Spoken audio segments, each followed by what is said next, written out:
I woke up suddenly, heart pounding in the silence of the tent. The clock on my phone read 3 a.m., and for a brief moment, I wasn't sure where I was. But then I felt the pressure in my bladder, and my stomach, heavy and round with my pregnancy, reminded me where I was. I rolled over, the soft fabric of the sleeping bag crinkling around me, and groaned quietly. The bathroom was at least a 5-minute walk away, which was something I hadn't considered when I first set up camp. I tried to ignore the discomfort, hoping I could fall back to sleep, but it was no use. I needed to go. I shifted carefully out of the tent, trying not to disturb my partner, who was sleeping soundly beside me. It was a warm night, but with the slight chill in the air, I grabbed the closest thing I could find. A tank top and a pair of old, worn-out booty shorts.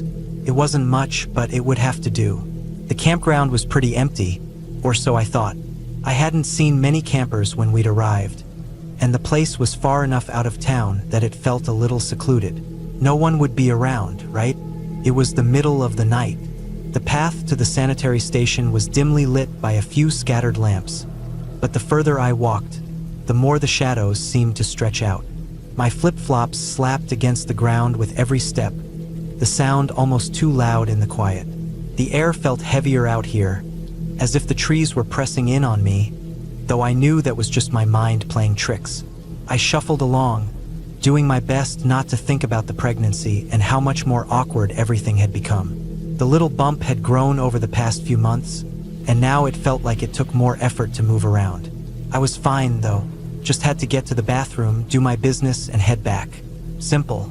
Then, as I rounded a corner near a cluster of campsites, I saw them. A group of people, 5, maybe 6, were sitting around a small fire pit, but they weren't talking. They weren't even moving. They were just sitting there, all facing in the same direction, like they were waiting for something. My footsteps faltered for a second as I passed their campsite. They were staring at me, their faces lit by the dim glow of the fire. I couldn't make out much detail in the darkness, but I felt their eyes on me.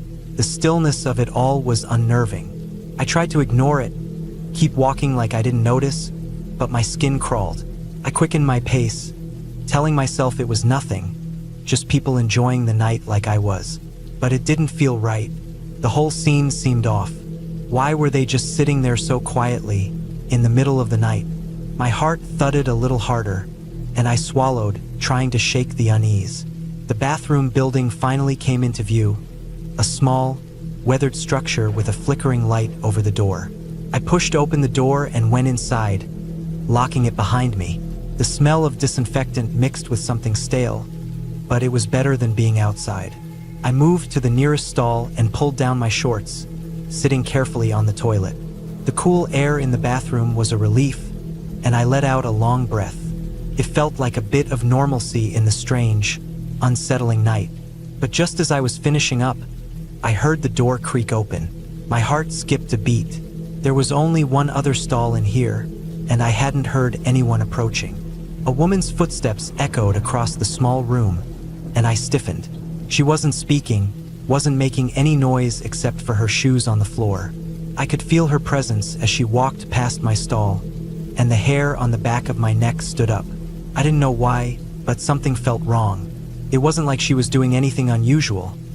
It was just the fact that she had walked in so quietly and now stood there, as if she were waiting for something. The silence stretched out, and I could hear her breathing softly. I couldn't see her, but I knew she was close. Too close. A small part of my mind wondered if she had seen me come in and was just waiting to use the bathroom. But that didn't explain the heavy, almost predatory stillness. I finished up as fast as I could, my hands shaking slightly as I pulled my shorts back up. I didn't even want to look at the woman, didn't want to see her face. My heart was pounding now, the unease from earlier flaring up into full-blown anxiety. I hurried to wash my hands, glancing at the mirror, but the woman was gone. There was no sign of her. The bathroom was silent again, but the air still felt heavy with something I couldn't explain. I didn't wait a second longer. I grabbed the door handle, pulled it open, and hurried out into the night. The breeze hit me as soon as I stepped outside, but it didn't calm my nerves. I couldn't shake the feeling that something was wrong. The hair on the back of my neck still stood up, and I glanced around. The campgrounds were as still as they had been when I left, the dark shadows of the trees stretching long and quiet. But then I saw it. The group of people from before, they were gone. Their campsite was empty. The fire was still burning, but they weren't sitting around it anymore. I frowned, my stomach twisting. Had they moved on? It didn't seem right. Something about this whole situation wasn't adding up. I couldn't explain it, but I felt like I was being watched. I started walking back toward my tent, trying to focus on putting one foot in front of the other.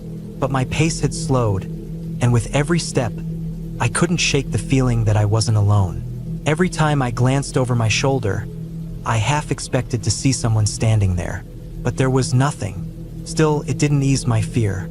I felt like someone or something was following me, not in the obvious way, but in a way that made my skin prickle, like a presence that I couldn't quite shake. The path back to the tent felt longer this time, my steps unsteady and quick, my breath shallow. I glanced to the side, where the trees loomed dark and silent, and then ahead to the dimly lit area where our tent stood. It looked peaceful, familiar, but it didn't feel that way anymore. It felt like a place where danger could hide just outside of view.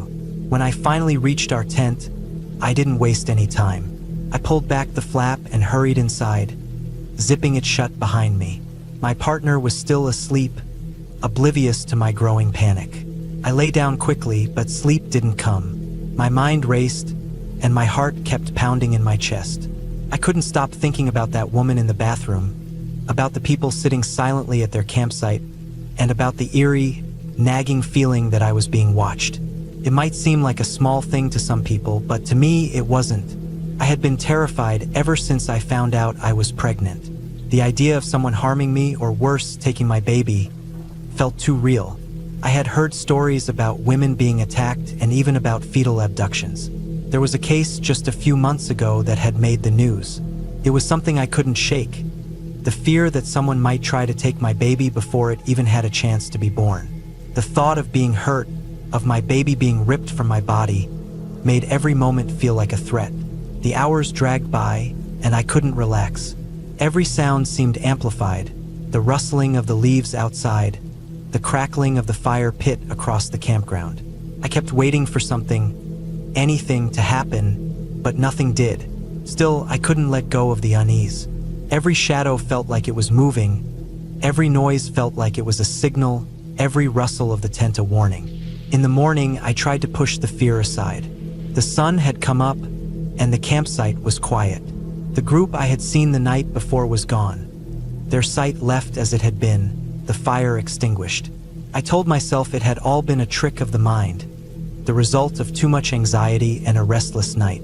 But deep down, I couldn't shake the feeling that something had been off. I didn't want to stay at the campground much longer, but we had one more night left before heading home. We packed up early that morning, and as we drove away, I couldn't help but glance back. The campground looked peaceful in the light of day, the trees swaying gently in the wind, the air fresh and calm. But in the back of my mind, I knew that feeling wouldn't leave me for a while. I couldn't explain it, but I would never forget the way I had felt that night. It was a feeling I couldn't shake, that something wasn't right, that I wasn't safe, and I wouldn't take any chances with my baby, not ever again.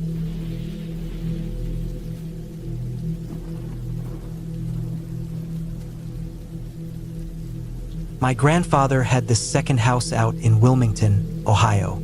It was about an hour from our home in Cincinnati, but it always felt like a world away. Everything about that place was different, quieter, slower. You could smell the farmland. There was always this deep silence at night, the kind that made you aware of your own breathing. You didn't hear cars or planes or anything like that, just crickets, owls, and the occasional frog from the pond out back. It was pure country, the kind of place you only see in the middle of nowhere, with old barns falling apart and cornfields stretching out for what feels like forever. Grandpa's house sat on several acres. There was this big pond on the property, deep enough to swim in and full of fish. We'd have cookouts in the summer, bring folding chairs and portable grills, and make a whole day out of it. My cousins would show up, sometimes friends of the family too, and we'd fish and eat and shoot the shit until the sun went down. But most of the time, it was just me, my brother, and our parents. My brother was older than me by a couple years, and every time we were out there, we'd go off exploring the woods that started just beyond the pond. Those woods were thick. You could get lost in them if you weren't careful. But we grew up running through trees, carrying sticks we pretended were rifles or swords. We made up little missions for ourselves, building forts out of branches and climbing trees as high as we could go. Sometimes we'd find deer tracks or a turtle or something weird like a rusted-out bike or an old cooler someone must have dumped years ago. It always felt like we were discovering something new. We must have gone out to that property dozens of times over the years. Nothing ever felt strange or out of place, until one summer when I was maybe 13. My brother had just turned 15, so we were old enough to be given more freedom, especially out there where the only real dangers were poison ivy or falling into the pond. That day, it was just our immediate family. No cousins or friends. We'd eaten lunch and were bored, so we told Mom we were going to explore and set off into the woods. We started on the usual trail, a narrow dirt path that led through some thicker brush before opening up into the woods. After about 10 minutes, we veered off and went deeper than we normally did. I remember noticing how quiet it was. Not the usual quiet either. This was different. No bugs buzzing, no birds chirping, just stillness. We didn't think too much of it at first. Then we saw the first symbol. It was painted in red on the side of a tree. Not spray paint either. It looked like someone had used a brush, maybe even their fingers. The shape was sharp, messy, kind of looked like a star but with extra lines and slashes through it. Neither of us said anything, but we slowed down. Then we saw more. Symbols like that were painted on multiple trees, always at about eye level. Some of them had circles, some were jagged. None of them made any sense. And the deeper we went, the more we saw. That was when we noticed the clearing. It wasn't natural. The trees opened up into a space maybe 30 feet wide. In the middle of it, there was a makeshift camp. At first, it looked like someone had just set up a tent and a table and maybe had a fire pit. But when we got closer, it became clear that this wasn't some weekend camper out enjoying nature. The symbols were everywhere. On the table, on the tent, painted onto rocks. There were bones on the table, too. Small ones, probably animal bones, but they were arranged in a weird pattern.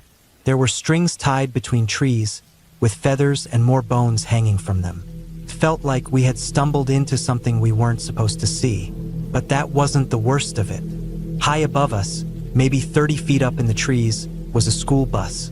A full-sized yellow bus, old and rusted, balanced between two massive oaks like it had been placed there by a crane. The tires were missing. The windows were mostly gone. It was just sitting up there, suspended like some giant metal insect waiting to fall. I don't know how long we stared at it. It didn't make sense. There was no way it could have gotten up there naturally. There were no tracks leading to it, no broken branches suggesting it had crashed through. It was just there. The tent flap was closed, but there were symbols painted across the front of it in that same dark red paint. My brother walked closer to it, and I followed, but as soon as we got within a few feet, something in my stomach turned. It was like my body just knew we shouldn't go any further. I felt my legs get tight, like they wanted to lock up. My brother must have felt it too because he stopped, stood still for a second, then turned around and started walking back. I didn't ask why, and he didn't explain. We just left. On the way back, we tried to act normal. Pretend like we hadn't just seen a bus in the trees or a ritual campsite. But we didn't go exploring the rest of that trip. We stayed around the pond, fished a little, and mostly kept to ourselves. I didn't even mention it to my parents. Neither did my brother. It was like we didn't want to give it more life by talking about it. Later that same summer, we went back one more time. This time, I stayed close to the house. My brother wandered a bit, but came back quickly. He didn't say anything, but I could tell something was on his mind. We never went back into that part of the woods again. There were other weird things in those woods, too. Not supernatural, just off. A few times we came across what looked like a shanty town. Old sheet metal nailed together to form little huts or shacks, all in the middle of the woods. There were clothes hanging on lines strung between trees, plastic chairs set in a circle, even a cooler or two. It looked like people had lived there, maybe even recently. But we never saw anyone. Not once. No signs of people, just their stuff. That felt wrong, too. It didn't feel like someone camping or homeless folks trying to stay out of sight. Felt arranged, empty but waiting. And then there was the house itself. Grandpa built a secret room in it. Not like a panic room, more like a hideout.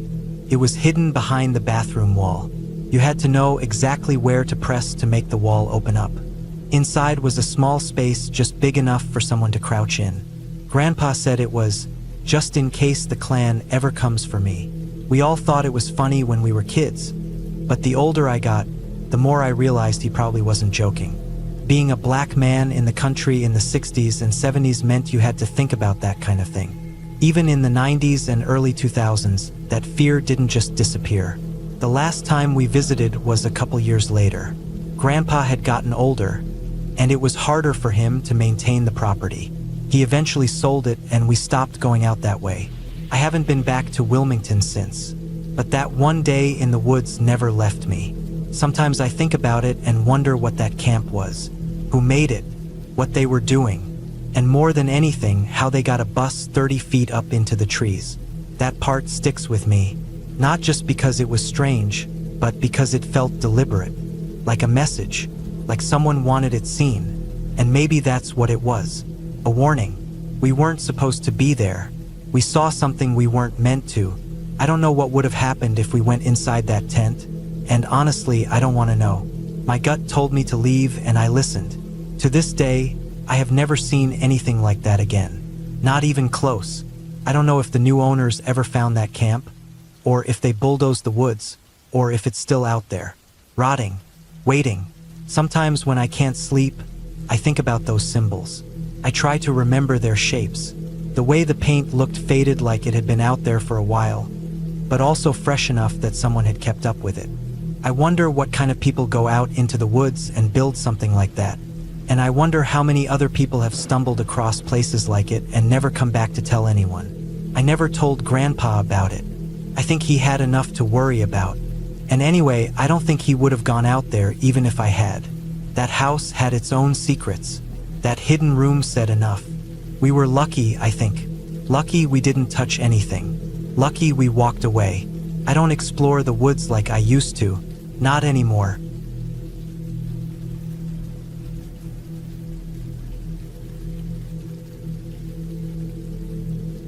I hadn't planned on going out there until the night before. It was one of those spontaneous decisions you make when you're tired of everything and don't want to look anyone in the eyes anymore. My hands were shaking from detox and I could feel the tension in my chest, like something was about to explode. I needed to be alone, to clear my head and just be away from everything, especially the drugs, especially the city. I remembered reading somewhere that the Army Corps of Engineers manages public land along the Mississippi River that's free for camping. No permits, no fees, just you and the trees. That was all I needed. I threw together what I had: a tent, sleeping bag, a small pot, some rice and beans, a water jug, a lighter, a tarp, and an old backpack full of random gear. I didn't even bother checking the forecast. I just got in the car and drove. Took a little over 4 hours to get there. The land was raw and empty. It wasn't a campground, not even close. No signs, no picnic tables, no fire rings. Just dirt paths cutting through the thick green growth. Trees towering above like skeletons stretching toward the sky, and the river moving slow and wide like it had no place to be. I drove until the road turned into mud, then walked around until I found a flat spot tucked just off a small trail. It wasn't much, but it was mine for the night. I gathered some dry wood and got a fire going. The air smelled like wet soil and rotting leaves. There were bugs everywhere, but I didn't care. It started to drizzle about an hour in, and the sky turned a deep gray. I quickly threw up my tent, stretched the tarp above it, and doused the fire before crawling in. The rain came harder then, pounding against the tarp like distant drums, and I lay back, listening to the storm, trying not to think too hard about anything. My body ached, my mouth was dry, and my thoughts kept slipping into weird half-dreams. But eventually, I passed out. I don't know what time it was when I woke up, but the rain had stopped. The world outside was quiet, except for the occasional drip of water from the trees. Then I heard it rustling, soft at first, then more deliberate. Something was moving around just outside my tent. I froze. It didn't sound like an animal. There was no snorting, no scratching. It sounded like slow footsteps on wet leaves. I slowly unzipped the tent flap. About 10 feet away stood a man. He wasn't moving, just standing there, facing me.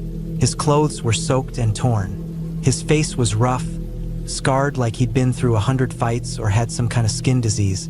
His eyes were sunken but wide open, fixed on me. For a moment, we just stared at each other. I didn't say anything. He didn't say anything either. Just that weird silence, like the trees were holding their breath. Then, slowly, he nodded, turned, and walked over to the fire pit I had made earlier. I could see he had a fire going somehow despite the rain. He must have been close by, maybe even watching me the night before. I stepped out of the tent cautiously. Everything in me was telling me to pack up and leave, but something about him wasn't threatening, at least not at first. He was small, maybe a little older than me, but thinner, fragile almost. His clothes were patched with old canvas, duct tape, pieces of tarp. His bike was leaned against a tree, barely holding together, and it was covered in snake skins. Some were braided around the frame. Others hung off the handlebars like ribbons. He didn't look homeless in the way people in the city do. He looked feral, like the woods had taken him in and swallowed him whole. We sat near the fire and I watched him work. His hands were fast and experienced. He was boiling something in a battered metal pot, and nearby were animal hides stretched and drying. Skunks, raccoons, something else I didn't recognize. He had traps, knives, a weird metal stove made from a large can with vents cut into the sides. The thing looked like it came from a post-apocalyptic movie, but it worked. He didn't speak much at first, just muttered things under his breath, mostly to himself. He kept asking for cigarettes, over and over. Every few minutes, like he'd forgotten that I'd already said no. I told him I didn't smoke, not once in my life, but he'd still ask, always hopeful, always smiling like he knew something I didn't. I listened as he talked, his voice going in 100 directions. He'd start talking about trapping animals, then shift to how he lived off the land, then back to some memory from his past, then jump into how he gained the strength of the animals he killed. He was intense, but he wasn't threatening, at least not at first. He showed me how he used different traps, snares, deadfalls, pits, how to set them, where to place them, what bait to use. He was full of knowledge, and it was fascinating. He showed me how to skin a squirrel, how to tan a hide using brain matter, how to cook almost anything edible from the forest. He showed me his tools, each one handmade or salvaged, all worn from years of use. The way he talked, it was like he saw the world in a completely different way. Like every animal he killed gave him something. Its cunning, its vision, its speed. He believed it deeply. He talked about how eating the heart of a fox made him faster, how boiling the bones of a snake and drinking the broth gave him its instincts. He looked me dead in the eye while saying it, and there was no humor there. He believed every word. And then it turned darker. The rambling got worse. He started talking about power, about energy, about how to take it from others. I couldn't catch every word, but I remember clearly when he said that sometimes, to gain someone's spirit, you had to dominate them. He didn't say it like a confession. He said it like a theory, like it was just a fact of nature.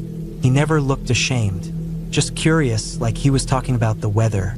And the more he spoke, the more I realized he wasn't only talking about humans. There were hints, little things he said that made my stomach twist. He wasn't just broken. He was dangerous in ways that didn't always look like danger. By the time the sun started dipping again, my nerves were shot. I was exhausted, mentally more than physically. He had talked for hours, rambling about his way of life, his rules, his philosophy. He meant well, or thought he did. He wasn't trying to scare me. He was just letting me into his world. But it wasn't a world I wanted to be a part of. I kept thinking about the knives. He had at least 4 that I saw, all of them sharp. He showed me how he sharpened them on rocks, how he used one for skinning, another for gutting, one for slicing. I watched the way his hands moved when he held them. Smooth, practiced. It was second nature to him. I didn't want to sleep in that tent with him nearby. As the sky turned orange and purple, I told him I was going to town to grab some cigarettes. I could see the excitement in his face. He smiled wide and clapped his hands together, thanked me like I was bringing him a gift. I nodded, kept my face calm, then turned and walked. I didn't run. I didn't even speed up. I just walked, slow and steady, like everything was normal, like I was definitely coming back. When I got to my car, I started it as quietly as I could and drove away. The moment the tires hit the road, I let out a long breath I didn't know I was holding. I didn't stop driving until I crossed the bridge into Iowa and found a town called Clinton. It was late by then, and I didn't know where else to go. I found a small casino, figured I'd kill some time. I played a machine, lost $5, then wandered out into a park nearby. It was empty, quiet. I curled up on a bench near the playground and pulled my jacket tight around me. I didn't sleep well. The ground was hard, and the plastic bench dug into my back. But I was safer there than in those woods. I woke up to the sound of kids playing, bright and laughing, unaware of anything beyond their games. I sat up, rubbed my eyes, and stared out at the swing set. Everything felt hollow. My trip was ruined. I had gone there to escape, to try and detox, to reset myself. Instead, I ended up sharing a fire with a man who lived by rules I couldn't begin to understand. He wasn't a monster. He was just broken in ways most people never see up close. I didn't go back for my tent. I didn't go back for my gear. It was all still out there, probably picked through by now or soaked from the rain. I didn't care. The drive home felt longer. I kept glancing in the rearview mirror, half expecting to see that man on his snake-covered bike, trailing behind me like some ghost from a fever dream. I took a long shower when I got home, scrubbing the dirt from my skin, letting the hot water run over me until it turned cold. I didn't tell anyone about the trip, didn't talk about the man, didn't mention the fire or the knives or the way he smiled when he talked about power. I just said I went to clear my head and came back early. That was enough for most people. But I still think about him sometimes. Out there by the river, alone, talking to the trees, sharpening his blades, waiting for someone else to walk into his world. And I think about how close I came to staying a little longer. Just one more night. I'm glad I left.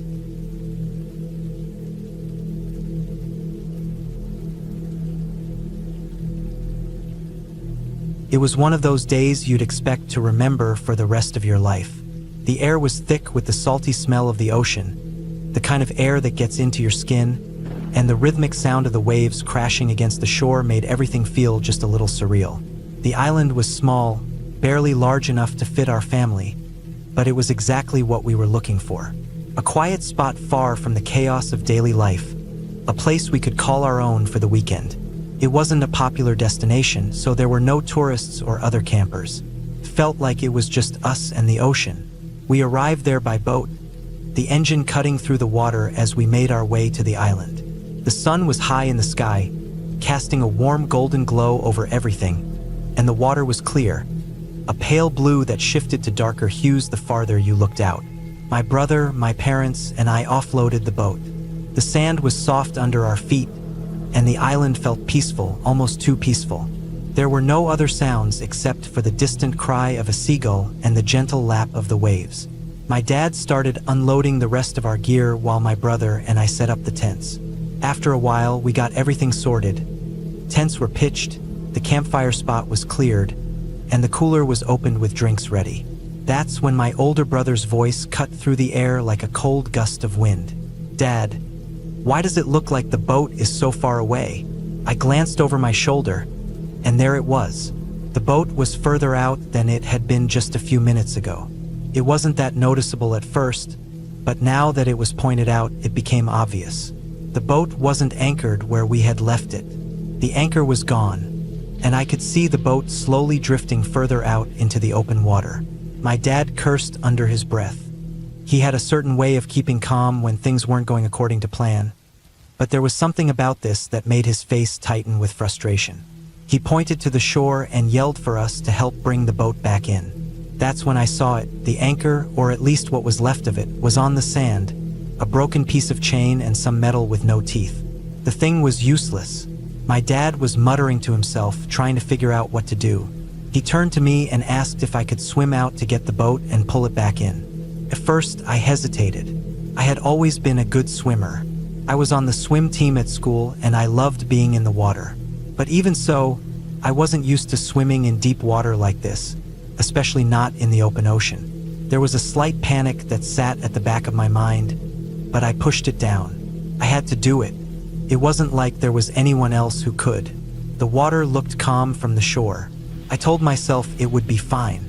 I could do this. So I took a deep breath and started wading in. The water was cool, and I let it wash over my legs as I went in deeper. The weight of my clothes and gear was pulling me down, but I shook it off. With each stroke, I felt the distance between the island and me getting bigger.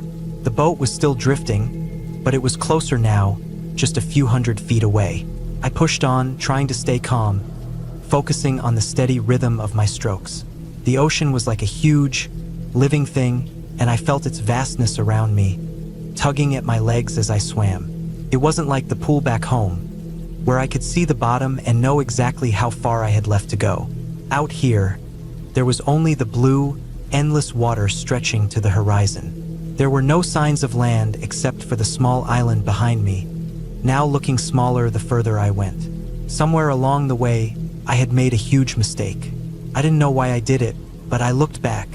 I shouldn't have. I had been doing fine, keeping my eyes on the boat, but when I turned around to look at the island, that's when the full weight of what I was doing hit me. I was too far out. The island was small now, just a speck on the horizon. The waves felt bigger, the water deeper. The ocean, which had seemed calm at first, was suddenly all-encompassing, like it was waiting for me to make a mistake. And then, something touched my foot. I don't know if it was a fish or seaweed or something else, but whatever it was, it felt like it came from the depths of the ocean, something lurking just beneath the surface, something alive and waiting. I felt my heart race. My breathing sped up.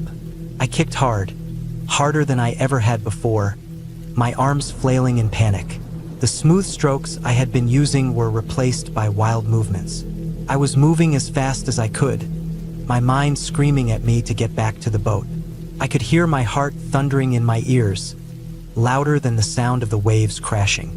I didn't stop to look back, couldn't. All I could do was focus on the boat, which seemed so much farther away now.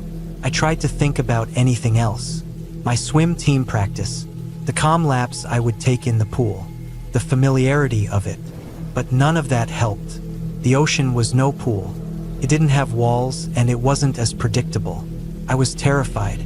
The fear, the anxiety, it was all building up inside me, taking over every muscle in my body. But I kept swimming, my arms aching, my legs burning. I don't even know how long it took to get there. The time seemed to stretch and warp. It felt like hours, but it was probably only a few minutes. When I finally reached the boat, I grabbed onto the side and pulled myself up. My body didn't feel like my own anymore. My arms were trembling, my legs felt like jelly, and I had to sit there for a few minutes, panting, trying to catch my breath. I was completely wiped out. My muscles weren't working the way they should. Every time I tried to do something, even something simple, my body felt like it was just done. I had to just sit there, holding onto the boat, letting the water lap against it as I recovered. I felt a cold shiver run through me as I realized just how close I had come to not making it. That water wasn't clear. It wasn't safe. It wasn't predictable. It was deep and endless and all-consuming. After I had caught my breath, I slowly started to pull the boat in. It wasn't easy. My muscles were sore, and my hands felt like they were going to give out at any second. But I managed, inch by inch, until the boat was back close to shore. I didn't even look back at the water. I just kept pulling step by step. When I finally got the boat back on solid ground, I dropped to my knees in exhaustion. I don't think I've ever been so relieved to be back on land. I stayed there for a while, just sitting in the sand, letting my heart slow down and my mind calm. The air smelled salty again, but it didn't seem so peaceful this time. The island, the ocean, it all felt different now, as though the world had tilted just slightly, and I had come close to falling off it. I don't think I'll ever forget that swim. It's funny, because I'd always loved the water, But that day, I realized something. There's a whole world out there in the ocean that we don't see, and it's not always friendly. There are parts of the world that can swallow you whole if you're not careful.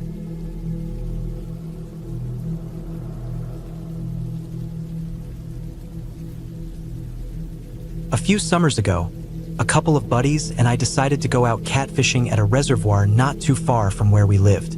This wasn't just any reservoir. It was tucked away in rural Ohio, off a dirt road, about 2 miles from the village that fed into it. The village was small, maybe 1,500 people at the most, so it didn't take long to get to the reservoir, but it always felt like we were heading way out into the middle of nowhere. We'd been fishing at this spot for years, but we never really saw anyone else out there, especially after dark. People stayed away from the place for some reason. Maybe it was the dirt road that led to it, which wasn't exactly well maintained. It had tree roots sticking out of it, spots where flooding had washed parts of it away, and the occasional fallen tree that blocked the way. The only way to get through it was with trucks or jeeps that had a lift on them. It was rough terrain, but that's exactly why we liked it. It felt isolated. Felt like our place. So one evening, around 9 p.m., we packed up a few cases of beer and decided we were going to fish all night. We didn't want to get bothered by anyone, and the last thing we needed was to get caught drinking on the reservoir. We drove a service road around the backside of the reservoir to get as far from the main road as possible. The road was so rugged that it was pretty much impossible for anyone to just stumble onto us. We were pretty much off the grid. We found a spot on a piece of land that jutted out into the water, kind of shaped like a teardrop. It was perfect, water all around us except for the small piece of land we stood on. The location gave us enough room to fish from different directions without getting our lines tangled up. There was even a fire pit with some old wood scattered around, so we wouldn't have to go looking for firewood right away. After we set up camp, got a fire going, and baited our poles, we started drinking and fishing. The sun was just about to dip below the horizon, and the air was warm, but the kind of warmth that made you want to settle in and relax. We fished for a couple of hours, talking about everything and nothing, all while the fog from the reservoir started creeping in. The kind of fog that made the world feel smaller, like it was closing in on you. Around 11 p.m., things started getting weird. We were sitting around the fire, cracking jokes and taking swigs from our beers, when we heard it. A huge splash. It wasn't just any splash. It was the kind of sound you'd expect if something heavy hit the water. It wasn't a fish, it wasn't a frog. It sounded like someone had dropped a big rock into the reservoir, or maybe even something heavier. We looked over in the direction of the sound, but the fog was so thick, we couldn't see anything. The water started rippling, and the circles of the ripples spread out toward us. We all shrugged it off. Could have been anything, right? Maybe a tree branch falling in, or even a beaver. Beavers jump, right? Another 20 minutes passed, and we were getting back into the rhythm of fishing when the same thing happened again. Another huge splash, this time closer. It was impossible to ignore now. This was no tree branch or beaver. It sounded like something big, like someone throwing a heavy object into the water. But again, we just shrugged it off. We were drunk, and the fog had us all in a daze, so we convinced ourselves it was nothing. We kept fishing, but the odd feeling crept up on us.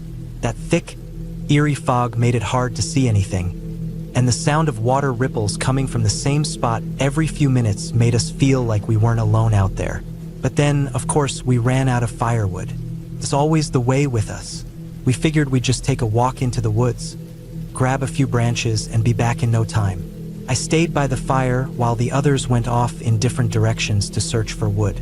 I kept an eye on the poles, trying to stay calm, but there was this weird unease creeping through me. Felt like someone was watching, but I couldn't place it. I heard the others rummaging around in the bushes, their flashlights bobbing through the fog. I tried to shake the feeling off, thinking it was just the booze playing tricks on me. A few minutes later, my buddy Mike came back to the fire with something strange in his hands. An old white jacket, a pair of rubber boots, and a clown mask. Now, this was the summer when all the stories about creepy clowns were making their rounds. You know, those reports of people dressing up as clowns and showing up to scare people. I didn't really believe in that crap. It seemed like something dumb kids would do, especially if they were drinking or partying in the woods. I figured that's what had happened here. Some group of idiots had left their junk behind. But as we were all sitting there, trying to figure out what the hell to do with this creepy clown mask, we heard something that made our blood run cold. Twigs started snapping in the woods across the water, and then kersplush, a huge splash. I looked at my buddies. This wasn't just some freak accident. Someone had thrown something into the water again. I couldn't explain why, but this time, I knew for sure that we weren't alone. We called out into the darkness, our voices echoing over the water. "Hey, if you're out there, we're just fishing and drinking. We don't want any trouble. Come on over, hang out with us." No answer, just silence. We called again. "Seriously, we're not messing with you. Come on, it's fine." Still nothing. I won't lie. At this point, my buddies were starting to get freaked out. Between the booze, the fog, the clown mask, and the strange noises, we were all on edge. But I'd had enough. I got that kind of drunk courage where you think everything's a good idea. I told the guys, "I'm gonna check it out. We're gonna figure out who's messing with us." 2 of my buddies decided to come with me. The other 2 stayed behind to watch the poles. We grabbed our flashlights, and with the fog thick around us, we made our way through the woods. Every step felt like it took us deeper into something we didn't understand. We started finding bits of trash, little bits of plastic and beer cans that didn't belong there. Then we found a few saplings cut down, and that's when things started to feel wrong. It didn't make sense. No one would be out here in the middle of nowhere, especially not for something like fishing. And definitely not in the dark with the fog hanging like a curtain. The more we walked, the stranger it got. More trash, more broken branches, and then, I swear to God, I walked right over the top of a small hill and almost stepped on a tent. It wasn't some freshly set up tent. It had been there for a while. There was moss growing on the sides of it, and the ground around it was littered with old trash. And that wasn't even the weirdest part. The weird part was the pile of propane tanks. There must have been 15 or 20 of those big 5-gallon tanks stacked up near the tent, like they were just waiting to be used. We all stood there staring at it. I remember thinking, this is none of my business. We didn't want to stick around to find out what the hell was going on. We were far enough away from everything that we didn't think anyone would come looking for us. But something told us to leave before that happened.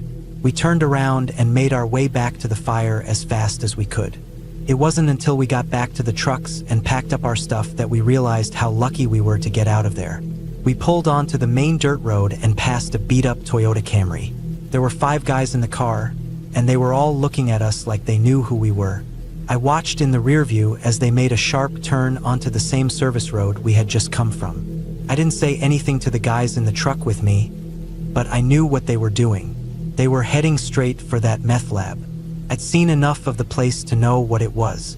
The stash of propane tanks, the tent, it was all adding up. The guy who was cooking meth out there probably threw the stuff into the water to try and scare us off. And when that didn't work, he probably called in some backup. We didn't stick around long enough to find out, but I'm glad we left when we did. I don't know what would have happened if we'd stayed, but I'm sure it wouldn't have been good. That's the last time I went fishing at that reservoir. I don't know if anyone else uses it now, but I wouldn't recommend it to anyone. That night still sticks with me, the sound of the splashes echoing in my mind, the fog creeping in like it was hiding something just out of sight. I'm just glad we got out of there before it was too late.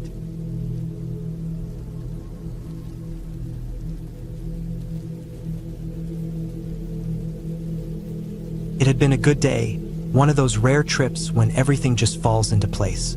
My buddy and his friend had made their way into a remote corner of northern Ontario, the kind of place where the trees grow thick and dark, and the lakes reflect the sky so perfectly that you could almost forget the world exists outside this wilderness. It was just the 2 of them, looking to get away from the noise of daily life, and they were camping on the shores of a lake they'd found after hours of paddling through dense bush. The place felt untouched, like something straight out of a nature documentary, and they were content. They'd spent the day fishing, a tradition that had long been part of their trips, catching enough to make a good dinner. They fried some up by the fire, the smell of fish filling the air as the sun dipped below the horizon. The lake was calm, The only sounds the occasional splash of a fish jumping or the distant calls of loons echoing in the night.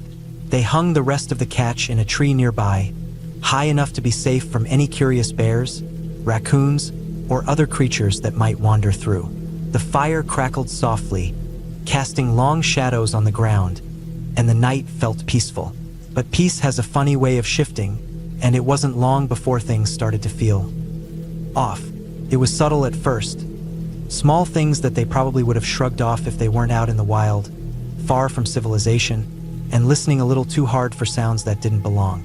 They first heard the rustling of leaves, twigs snapping underfoot.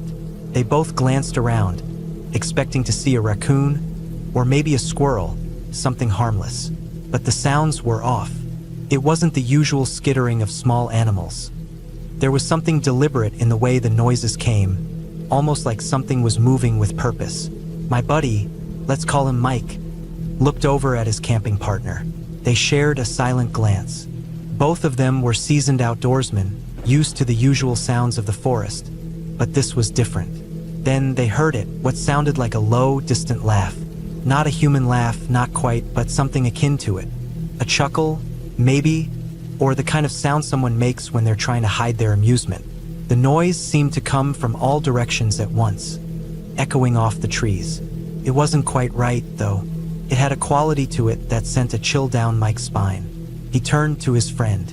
"Did you hear that?" he asked, though he didn't need to. His friend was already staring out into the shadows, his face tight with confusion. "It was like a laugh, right?" Mike's friend said quietly. "Yeah, but where is it coming from?" The sound came again, closer this time, but still distant enough to be hard to place. And then there was another noise, a soft scraping, almost like something dragging across the forest floor. They both stood up, instinctively trying to make sense of what was happening. Mike couldn't shake the feeling that they weren't alone. His mind raced, trying to come up with a reasonable explanation, but nothing fit. This wasn't the usual nighttime wildlife. Then, out of the corner of his eye, Mike saw something. Just a flicker at first, too quick to be sure, but then he saw it again. It was small, almost like a shadow moving among the trees, and it didn't move like an animal. The figure was hunched over, barely visible in the gloom. Mike's heart skipped a beat as he saw it clearly for a split second. Something that wasn't a man, but something human-like. A small figure, crouched low to the ground, moving with a strange agility, almost spider-like. It was darting between trees, never fully coming into the open, but always just out of clear sight. He wasn't sure if his mind was playing tricks on him, or if it was something more, but Mike could feel the hairs on the back of his neck stand up.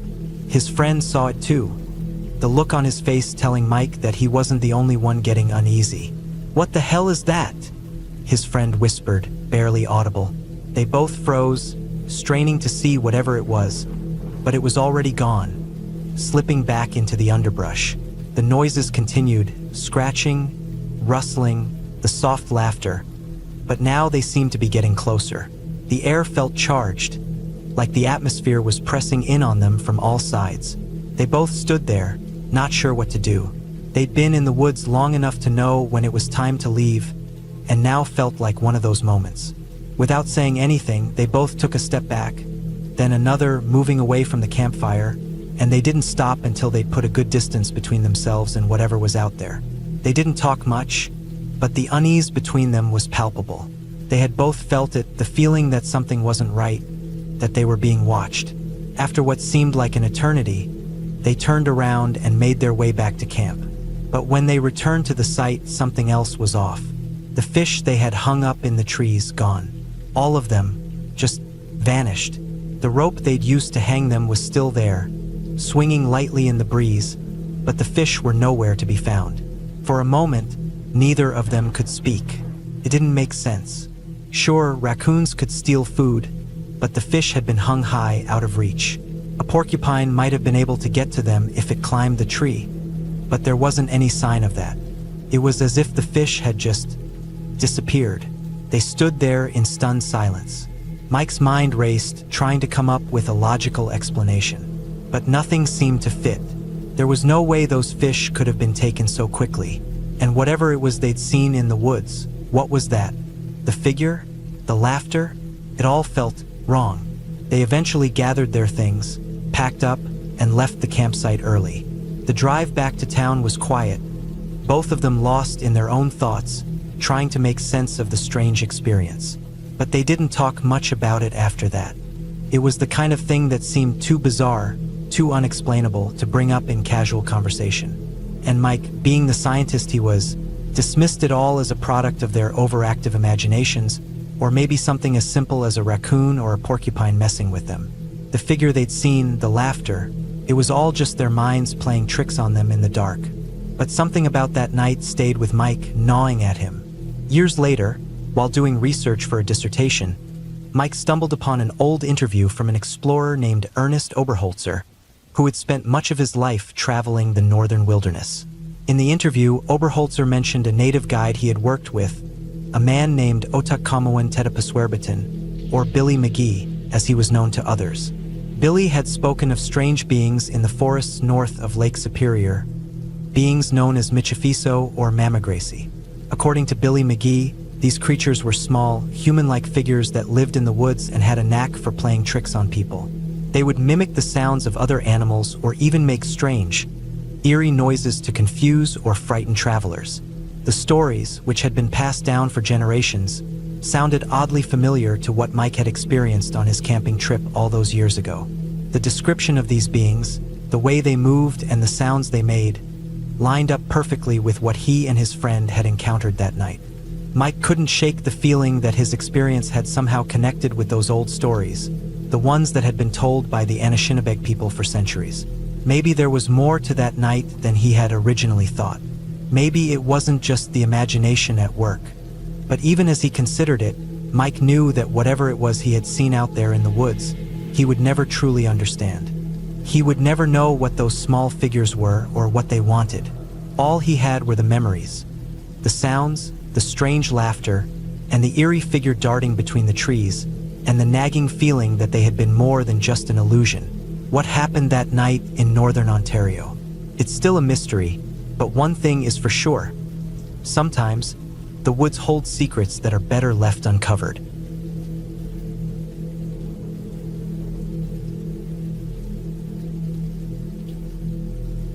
I grew up in the woods of northwest Wisconsin.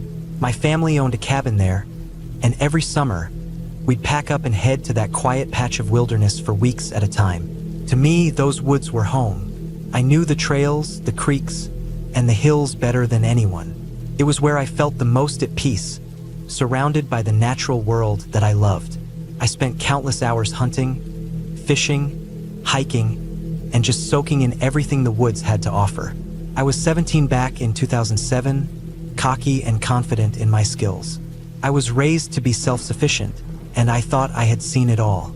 I dealt with bears, wolves, and even cougars. In fact, I thought I had a good grasp on what to expect from the creatures in those woods. But that day, everything changed. My cousin, a few years younger than me, was visiting for the summer. He wasn't quite as experienced as I was, but we enjoyed spending time in the woods together. On this particular day, we decided to have a little airsoft battle. I was in full woodland camo, blending into the environment, while he wore a bright t-shirt and jeans. It was an unfair advantage, but that's what made it fun. The game took us into the woods, about 200 meters off the beaten trail, into a stretch of woods that I knew well, but always felt uneasy about when the sun started to set. It was a warm afternoon, somewhere between noon and 2 p.m., when we took a break in a small clearing. The place was quiet, the air thick with the scent of pine and damp earth. We stood at the edge of the trail, catching our breath, when I decided to mess with him. I shushed him and whispered, "We're being watched." He froze, his eyes wide, but then I realized something was off. The woods around us had gone completely silent. It was one of those unsettling moments where you suddenly become aware of the absence of sound. The birds had stopped chirping, the rustling of leaves had ceased, and the usual hum of insects was gone. I started scanning the treeline, my senses on high alert. That's when I saw it. At first, I thought it was a trick of the light or maybe a bear, but as I focused, I saw the shape more clearly. It was massive, easily as big as a black bear, maybe even bigger. But it wasn't moving like a bear. It wasn't just standing there either. It was crouched down, its back to a tree, its clawed hand gripping the trunk as it peered out at us from the shadows. At first, I didn't believe what I was seeing. My heart pounded in my chest as I stood frozen, staring at the creature. Its fur was reddish-brown, thick and matted. It was panting, but the sound didn't come from its mouth like a normal animal. It was more like a low, guttural rasp. The teeth were the first thing that stood out. They were too big, too sharp, almost like they belonged to something other than an animal I knew. I turned to my cousin, my voice barely a whisper. "We have to go." He didn't need any more prompting. He froze for a second, then he bolted, running back down the trail toward the cabin. I followed right behind him, glancing over my shoulder, but I could feel the creature's eyes on me, burning through the trees. The thing didn't waste any time. As soon as my cousin took off, the creature moved fast. It was on two legs, loping after us in a way no wolf could ever move. It covered ground at an unnatural speed. I could hear the brush snapping behind us, the sound of it charging through the woods, its breathing loud and heavy. I looked back again, my adrenaline spiking, and saw it drop to all fours, its large claws scraping against the earth. It was gaining on us. The sounds of it crashing through the underbrush grew louder and louder, and I knew we were running out of time. We pushed ourselves harder, my legs burning as we sprinted down the trail, hearts pounding in our chests. But the thing didn't stop chasing us. I could hear it closing the gap, the rush of its movement pushing me faster. When we finally broke through the tree line and into the clearing near the cabin, I dared to look back one more time. The creature stopped at the edge of the woods, not crossing the line we had just fled from. It stood there for a moment, staring at us. I could feel its gaze, like it was trying to decide whether to follow us or not. Then, after what seemed like an eternity, it turned and vanished back into the woods, disappearing as quickly as it had appeared.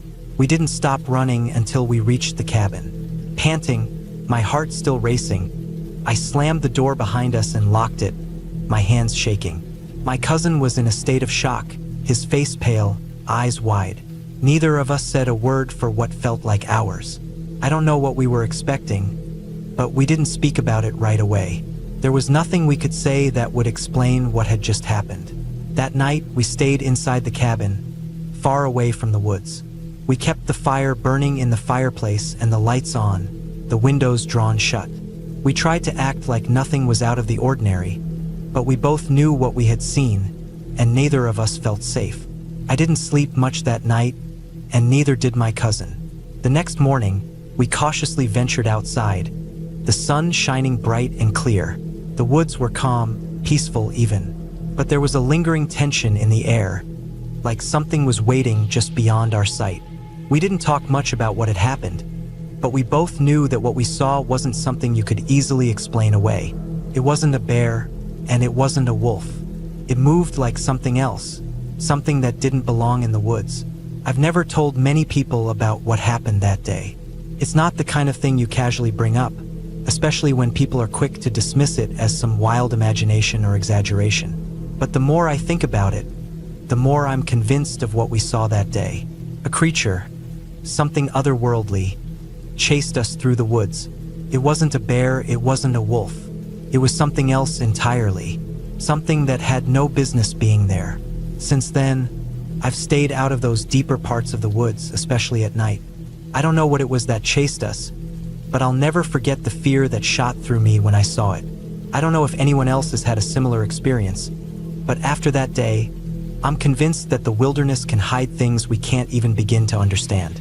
I've heard stories since then, stories of cryptids, of creatures lurking in the forests of the world, but none of them seemed to match what I saw that day. Maybe it was a dogman or something else entirely.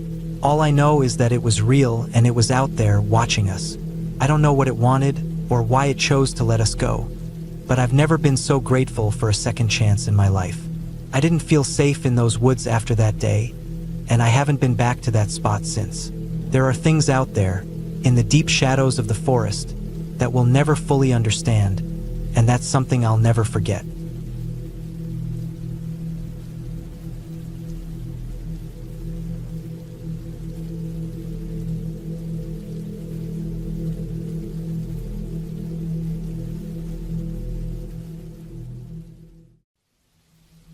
It was the late 80s and I was in my early 20s living in Central Florida.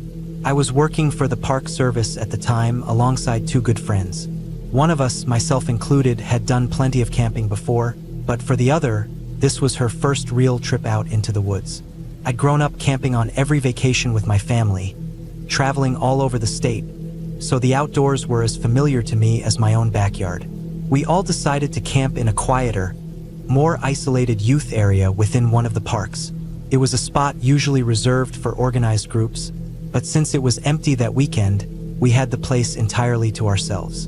The weather was typical for Central Florida, hot and humid during the day with a pleasant coolness that crept in as the sun dipped behind the treeline.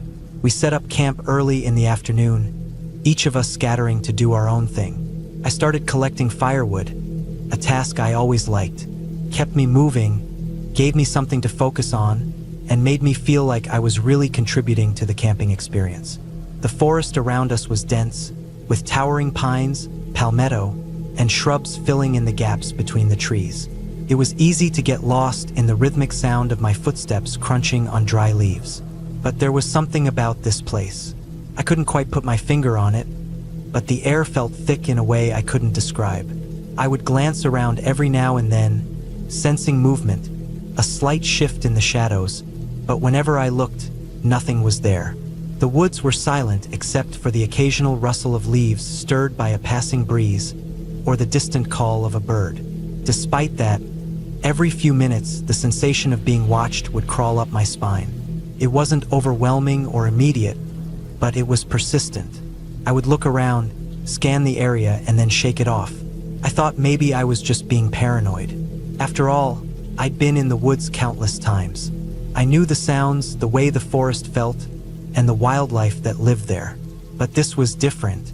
I kept working, making piles of dry sticks and logs to bring back to the fire pit.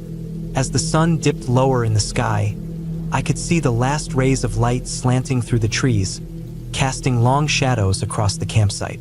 The air began to cool, and the quiet made it feel as if the whole forest was holding its breath. I wasn't sure what time it was, but I was about to head back when I saw a truck approaching. It was one of the rangers, a man who lived about a quarter-mile down the road. He had a truckload of firewood and a six-pack of beer with him. The ranger was a big guy, a little rough around the edges, but friendly enough. He pulled up, got out, and immediately started unloading the firewood. He tossed us a few beers, and we all sat around the fire, laughing and talking about work. We were used to spending time together on weekends, mostly at different campsites around the state, taking the opportunity to relax and get away from the day-to-day grind. As night fully settled in, we sat there under the stars, the fire crackling and popping. We could hear what was probably a group of teenagers horsing around on one of the nearby trails, a couple of miles away. The ranger, knowing the trails were closed after dark, started up his truck again and told us he was going to go tell them to head back to their campsite. He drove off, leaving my other friend and me sitting around the fire, quietly talking. The night felt peaceful, but there was still that strange tension in the air, a feeling I couldn't shake. The forest was still, too still, like something was waiting for the right moment to make its move. It was then, as we sat there in the dark, that I felt it. A cold chill washed over me, starting at the back of my neck and creeping down my spine. My heart began to race, and I couldn't explain why. The night had been calm, and there was no reason for this sudden rush of fear, but it felt as if something was wrong, something out of place. I didn't say anything right away. I glanced over at my friend, watching her for a moment, and she glanced back at me.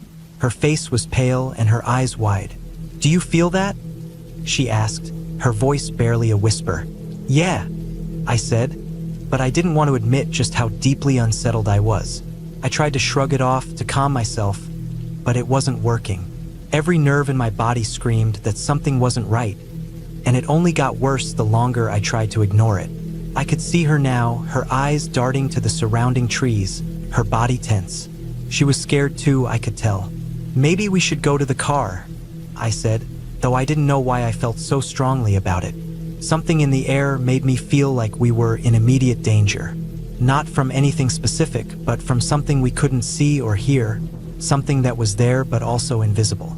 I didn't want to appear scared, so I stood up, trying to walk normally, but my legs were shaky beneath me. My friend followed me, her footsteps quiet behind me. We didn't speak, but I could feel her presence, tense and alert. We walked towards the car slowly, trying to appear calm, but halfway there I couldn't take it anymore. The tension in the air was too much. My body was on high alert, and my heart pounded in my chest. I glanced at my friend, and she looked at me, her eyes wide with fear. Without saying a word, we both broke into a dead run. The headlights of the car were a beacon in the darkness, but they didn't seem like enough to cut through the oppressive silence. We reached the car, jumped inside, and locked the doors without even thinking. I didn't even look back at the campsite. I just stared straight ahead. My hands were shaking as I gripped the steering wheel, the cold sweat on my palms making it harder to hold on. I reached for my pistol, tucked under my seat. It was a comfort, but it felt completely inadequate for whatever was out there in the woods with us. I don't know how long we sat there, not speaking, not moving, just listening to the night. I didn't want to look around. There was something about the darkness beyond the car's lights that terrified me. I felt as though if I turned my head to look out the window, I would see something that would drive me mad. It was as if the very air around us was charged with a kind of malevolent energy. At some point, I started to feel the tension lift, just a little, like whatever it was that had been out there was moving away. It was subtle, but I could feel the change. The pressure in the air seemed to ease up, and my breathing slowly returned to normal. My friend and I didn't speak. We just stayed there, sitting in the car with the engine off, trying to make sense of what had just happened. The forest around us was still dark, but it no longer felt as oppressive. After what seemed like forever, the headlights of the ranger's truck appeared in the distance. The sound of the truck's engine broke the silence, and I looked up, seeing the two of them in the truck, the ranger and my coworker. They had come back to check on us, probably wondering why we had run off. We didn't even say anything right away. We didn't need to. They could see the fear in our eyes. Later, after everything calmed down, we tried to laugh it off, making light of the situation. But deep down, none of us could shake the feeling that something had been out there, something dangerous, something we hadn't seen but had felt with every fiber of our being. I don't know what it was. Some wild animal, maybe a predator that had gotten too close for comfort, or maybe just the kind of wild, untamed feeling that can take over the woods at night. I've been camping many times since, and I've faced a lot of dangerous situations in my life, but I've never been that scared before or since. That night, out in the middle of nowhere, with only the dark forest around us, I felt a kind of terror I've never experienced before. I don't know what it was, and I don't think I ever will. All I know is that I was certain we were in real, imminent danger, and somehow we had made it out. That feeling stayed with me long after the weekend was over, and to this day, I can't shake the sense that we were being watched by something far more dangerous than we ever imagined.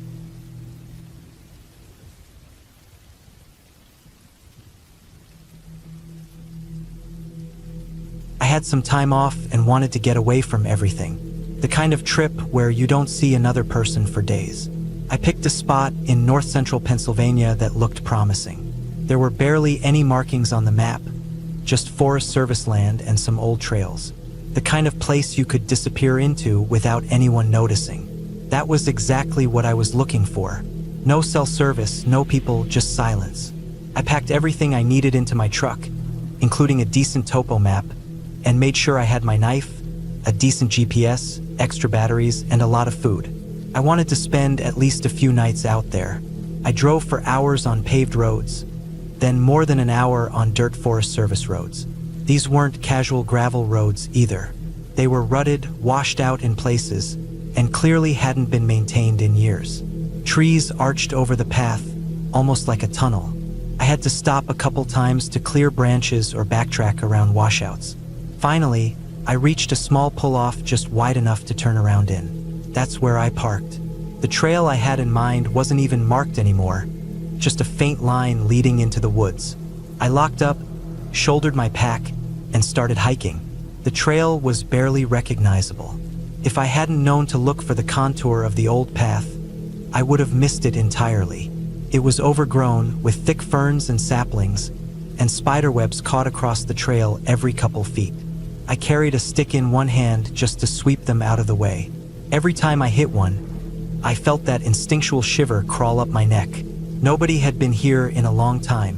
There were no footprints, no signs of anything recent. Just animal tracks in the mud by the creek and the distant rustle of birds. The trail followed the creek through a valley. It was rocky and uneven, and I had to watch every step to avoid twisting an ankle. The sun was starting to dip behind the trees, and the whole forest turned that soft gold color that only lasts for a little while. I wasn't in a rush, but I knew I needed to find a flat spot to camp before it got too dark. The terrain was steep and uneven, rocks and roots everywhere. Good spots were rare. After a while, I came to a fork in the creek. The main branch went on ahead, but a smaller one veered off to the right. Right at that fork was a flat spot, maybe 20 feet across, on the other side of the creek. It looked perfect. I could see a little clearing through the trees, but something about it didn't feel right. Even from a distance, I could see things scattered on the ground. It wasn't like someone had left a clean campsite. It looked like a place that had been abandoned in a hurry. I crossed the creek, stepping carefully on the slick rocks, and climbed up onto the flat. There was a tarp spread on the ground near a stone fire ring. Nearby was a thick log, maybe a foot in diameter, clearly chopped with an axe. It looked like someone had tried to split it but hadn't finished. The axe was gone. I walked a little farther and stopped. Everything you'd expect in someone's backpack was there: food packets, a cooking pot, a sleeping pad, a first aid kit. All of it just dumped on the ground like someone emptied their pack in a hurry. But the backpack itself wasn't there. Closer to the creek, I saw a pile of clothes. Pants, a shirt, socks, even a pair of boots, all soaked through and muddy, like they'd been sitting there through the rain, which I knew had hit the day before. A towel hung from a low branch like someone had tried to dry it out and never came back for it. There was an area not far from the fire ring that had clearly been used as a latrine. Dozens of small toilet paper piles behind a log, some fresh, some older. Whoever had been here, they'd been here for a while. A week, 2, but now they were just gone. I should have turned around right then. But the sun was already going down. I didn't want to hike 6 miles back on a barely visible trail in the dark. It was dangerous even in daylight. I told myself whoever had been here had probably gotten sick or injured and hiked out. Or maybe they got spooked by the rain and just left everything. People do dumb things in the woods all the time. I didn't like it, but I didn't have many options. I started setting up my tent on the far end of the flat, as far from the mess as I could. I kept looking around like I expected someone to step out of the trees at any moment. I had my 12-inch knife on my belt and eventually just took it out and kept it in my hand. I didn't make a fire. I ate cold food out of a pouch and drank from my water bottle. I didn't even unpack most of my gear, just the sleeping bag and pad. I wanted to be able to leave quickly if I needed to. That's when I found the cage. It was set back under some trees near the edge of the flat. I didn't notice it at first because it blended in with the brush. But when I walked over to get a better look around, I saw it. It was maybe 4 feet square, made out of saplings lashed together. Each corner was a vertical sapling, and they were connected at the top and bottom like the frame of a cube. Diagonal crossbars ran across each face, tied at the intersections with what looked like strips of bark or maybe old cord. It wasn't solid enough to hold anything. You could stick your arm right through the gaps, but it was clearly intentional. Somebody had built it carefully. I walked around it, staring at it, trying to make sense of it. It wasn't a hunting blind. It wasn't a trap. It wasn't strong enough for either. It looked like a cage but didn't function like one.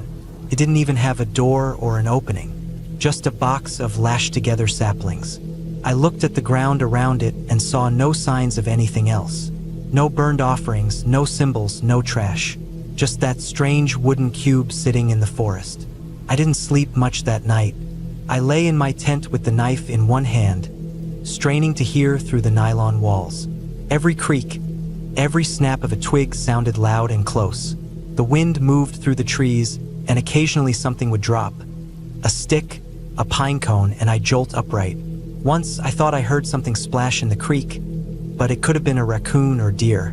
I told myself that over and over, but my heart was racing. I kept picturing some ragged guy crawling out of the woods to get his stuff back. Or worse, someone who built that cage for a reason I didn't understand. Sometime around 3 a.m., I finally drifted into a light sleep, still gripping the knife.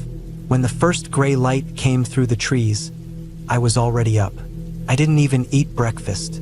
I shoved everything back into my pack, rolled the tent without bothering to fold it properly, and crossed the creek again. I kept glancing over my shoulder the whole time. Nothing moved. The hike back felt longer. The forest felt different, like it was watching. I kept thinking I was hearing footsteps behind me, but when I stopped to listen, there was nothing, just wind in the leaves. I didn't stop until I reached my truck. Even then, I looked all around before unlocking the door. I called the Forest Service once I got home, told them what I saw, described everything. The tarp, the strewn gear, the latrine, the cage. I even sent them pictures I took with my phone. The ranger on the phone sounded interested but not alarmed. He said it was probably just someone living off the grid, maybe a pot grower or a hermit. Said they'd send someone out to check on it and clean it up. I never followed up to see what they found. I still think about that place. I know logically it was probably just someone who left in a hurry.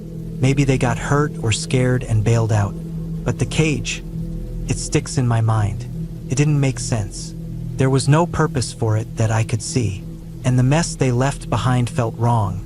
Like it wasn't just forgotten. Like it was abandoned mid-step. Something happened there. I haven't been back. I still camp, still hike, still go out into the middle of nowhere. But now, whenever I pick a spot, I think about that flat beside the creek and the wooden cube. I think about the feeling I had all night, lying awake with the knife in my hand. And I think about how sometimes the scariest thing in the woods isn't a bear or a storm. It's not knowing what someone else might have been doing out there, far away from anyone who could stop them.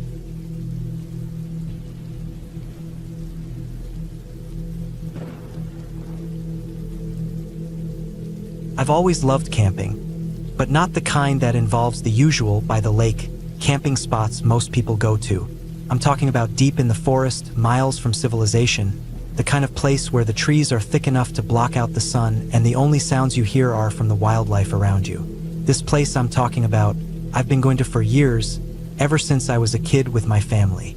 It's a special spot, tucked away in a place most people wouldn't even think to look. It's beautiful, quiet, and absolutely serene. It's the kind of spot that you go to get away from everything. So one weekend, I decided to take my boyfriend and 2 other couples out there for a camping trip. My boyfriend, Greg, was a big guy, solidly built, and not someone anyone would want to mess with. He was the kind of guy who made you feel safe just by being around. The other couples, well, they were a little more city-oriented. They liked glamping more than real, rugged camping.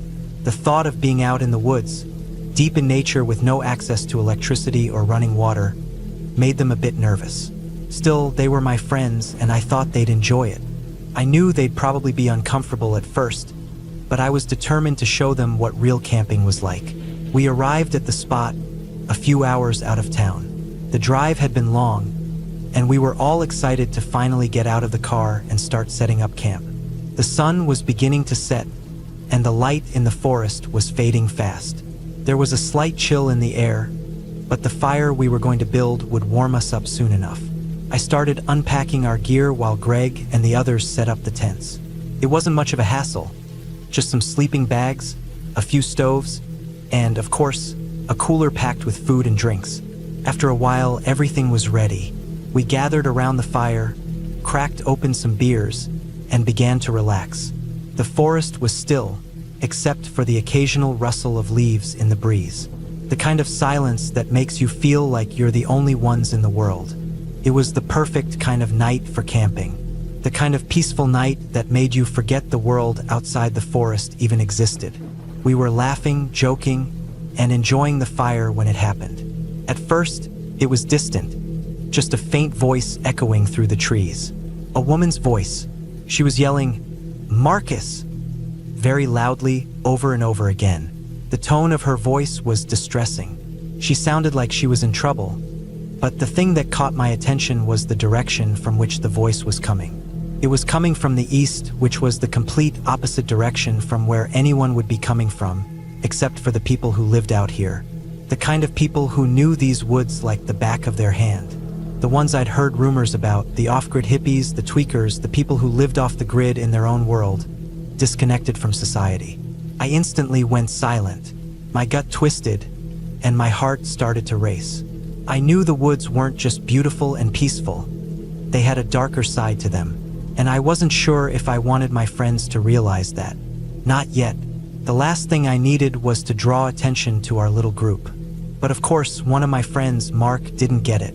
He was the type to think everything was a joke, always trying to lighten the mood, especially in uncomfortable situations. He yelled back, thinking the woman had yelled Marco instead of Marcus. It was supposed to be funny, but I could feel my stomach drop. The woman heard him. She paused for a second, and then started yelling through the dark, asking us how to get to her camp. My instincts screamed at me to keep quiet, but it was too late. She had heard us. I motioned for everyone to shut up, hoping she'd just keep going. But no, she wasn't going anywhere, and that's when the panic set in. She kept yelling at us. Her voice was loud now, and it was mixed with incoherent ramblings and swearing. At one point, I heard her fall down the hill we were on, the sound of cracking wood and a loud crash echoing in the silence. I wasn't sure if it was her tripping or if she'd done it on purpose, but I wasn't about to go check. Then, she blamed us for it, yelling that our fire was too bright, that it had blinded her. But we didn't have any other lights on us, just the campfire. She was definitely high. There was no mistaking it. She was stumbling through the trees, falling over branches and crashing into the underbrush, getting closer with every passing minute.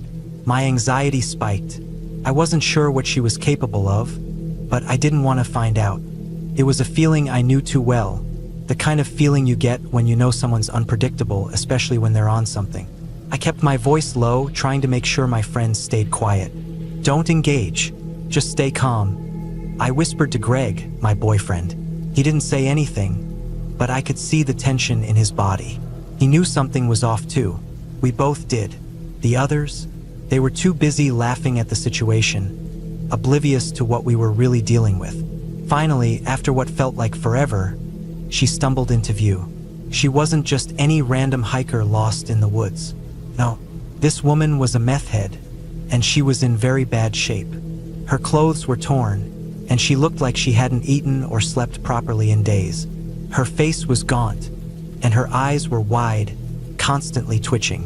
She staggered toward us, mumbling to herself, not making any sense at all. I could feel the tension in the air rise as she got closer. She plopped herself down on the ground next to our camp, right next to the fire, and refused to leave. She didn't ask for help. She didn't ask for anything. She just sat there, demanding food, water, and a place to sleep. She was rude. She was aggressive. And she was high as a kite. Greg stood up, his broad frame towering over her. He reached into the cooler, grabbed a bottle of water, and handed it to her. "You need to leave," he said, his voice low and firm. He wasn't messing around. His tone made it clear that this wasn't a request. But she just glared at him, her eyes wild, and started to whine like a child. She kept going on about how we were rude, how we weren't being kind, and how we weren't God's children. She was twitching and jerking, and I could see the look in her eyes. I wasn't sure what she'd do next, but Greg wasn't backing down. He grabbed her by the arm and gently but firmly pulled her to her feet. He told her again, "You need to go, now." At first, she hesitated. Then, she reluctantly turned toward the direction she'd come from.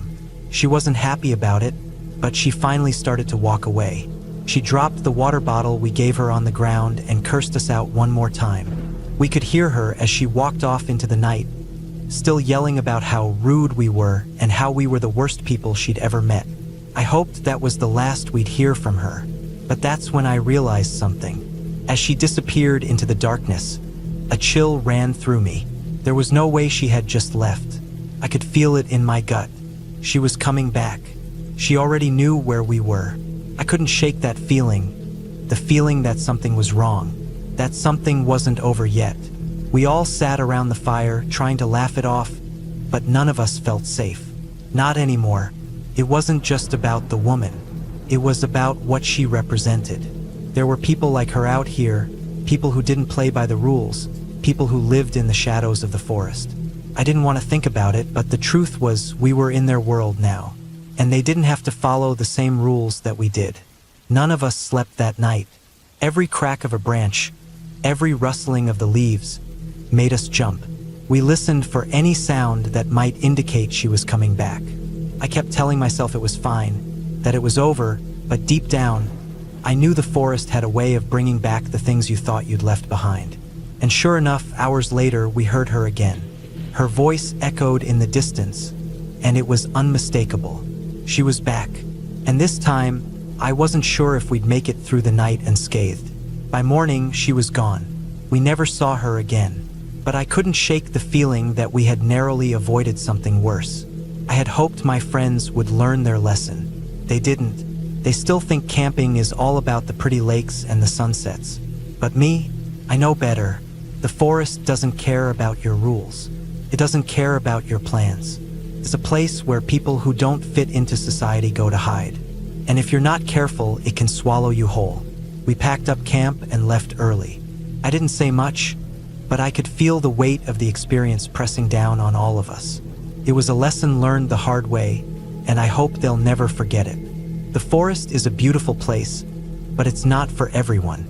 Some people know it better than you do, and they don't play nice. We got in the car, and as we drove away, I looked back one last time at the forest.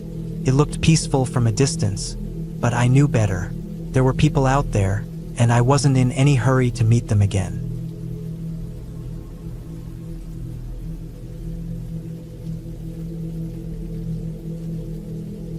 It was sometime in the fall, the kind of cold where your breath starts fogging up even when you're doing nothing but sitting still. We'd been out in the woods for maybe a week, part of a longer drill deep in some European forest, set up in a temporary camp far from any roads or real buildings. In English, I think it'd be called a forward outpost or something like that, but where I'm from, we just called it what it was: a muddy hole in the middle of nowhere with a few dugouts, some trenches, and a perimeter marked with barbed wire and trip flares. That night, me and my battle buddy had the graveyard shift, guard duty at what we called Checkpoint Charlie. We were both tired, the kind of tired that creeps into your bones and makes your hands shake even when you're just sitting. Our shift had started around midnight. By the time it hit 1 a.m., the forest was dead quiet. Not just regular quiet, silent. No wind, no branches swaying, not even the usual rustling sounds from small animals. Just that deep, heavy silence you get in thick woods when the cold locks everything in place. I was the one with the NVG first. Our issued ones weren't top tier, but they worked. A sort of grainy green world where shadows moved strange and everything looked a bit warped. You had to get used to it. I was scanning slowly from left to right along the perimeter, checking for movement. At first, I thought the night vision was glitching. There were shapes, 4 of them low to the ground, crawling. Real slow. At first I thought it might be an animal, maybe boars or something, but it wasn't that. They moved like people, flat on their stomachs, inching forward just inches at a time, heading toward the wire.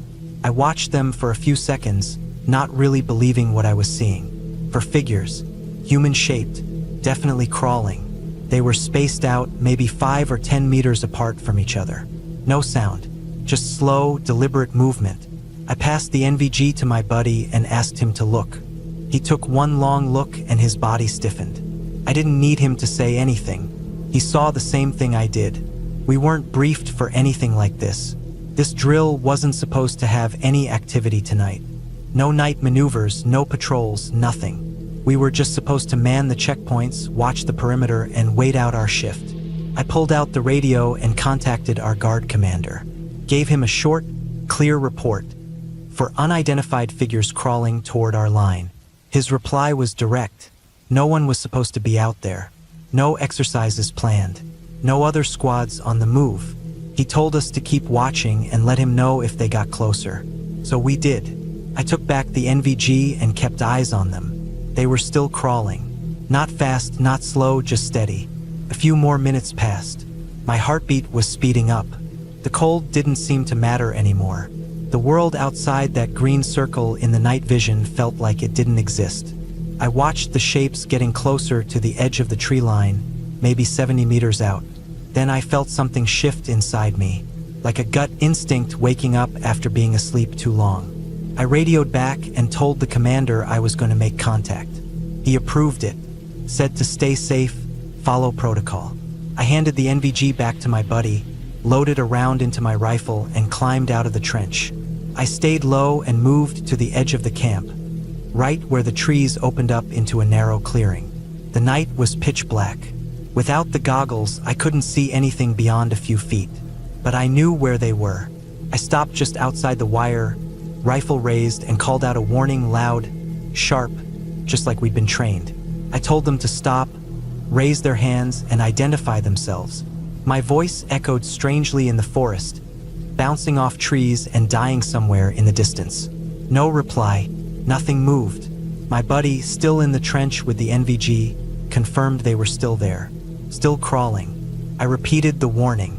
Still no reaction, no sound, no movement, just that same slow crawl. At this point, I wasn't thinking about it being a drill anymore. Something felt wrong. I couldn't put my finger on it, just wrong.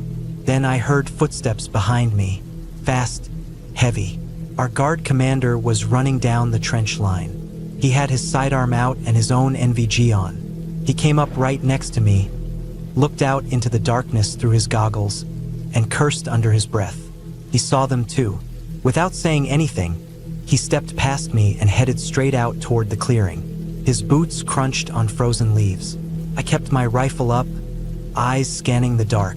He walked maybe 15 meters out, raised his voice, and yelled out another warning. Then he dropped into a half crouch and started running full speed toward the figures. I kept watching, waiting for him to reach them, but he didn't. He slowed down, stopped suddenly, then turned around with this look on his face I'll never forget. Confused, angry, scared. He looked straight at me, then back into the woods. There was nothing there. The shapes were gone. All four, just gone. I ran out to meet him, asked what he saw. He just shook his head, breathing hard. The ground was cold and undisturbed. No broken branches, no footprints, no drag marks. Just the quiet forest. My buddy back at the trench kept saying over the radio that they were just there. 1 second they were crawling forward, the next they were gone. Vanished. No movement, no scattering, no sudden sprint. Just not there anymore. We searched for maybe 30 minutes. Commander ordered a full sweep of the area. A couple other guys joined us, some half asleep, others shivering in the cold. We fanned out, kept our rifles up, moved in slow circles, checking everything. We didn't find anything. No signs of anyone. No gear, no clothing. Not even the usual crushed grass or disturbed soil you'd expect from someone crawling. It was like the forest just swallowed them whole. After the sweep, we regrouped and the commander told us to stay sharp and keep our mouths shut. We didn't report it up the chain. It would have been written off as a mistake. Maybe they would have accused us of seeing things, or maybe they'd think it was part of an exercise we weren't told about. Either way, we didn't push it. The rest of the night was long. I didn't sleep when we finally got off our shift. Just laid in my sleeping bag, staring at the dark canvas of the tent roof above me, listening to the faint rustle of the wind starting back up. In the morning, I went back out to where the shapes had been. In the daylight, it all looked so normal. Just trees, leaves, some frozen patches of dirt. But I still remembered how they moved, how they looked. Not in a way that I could describe clearly, but enough to know they were real. They weren't shadows or tricks of the light. They weren't animals. They weren't hallucinations. They moved like people, but they weren't people.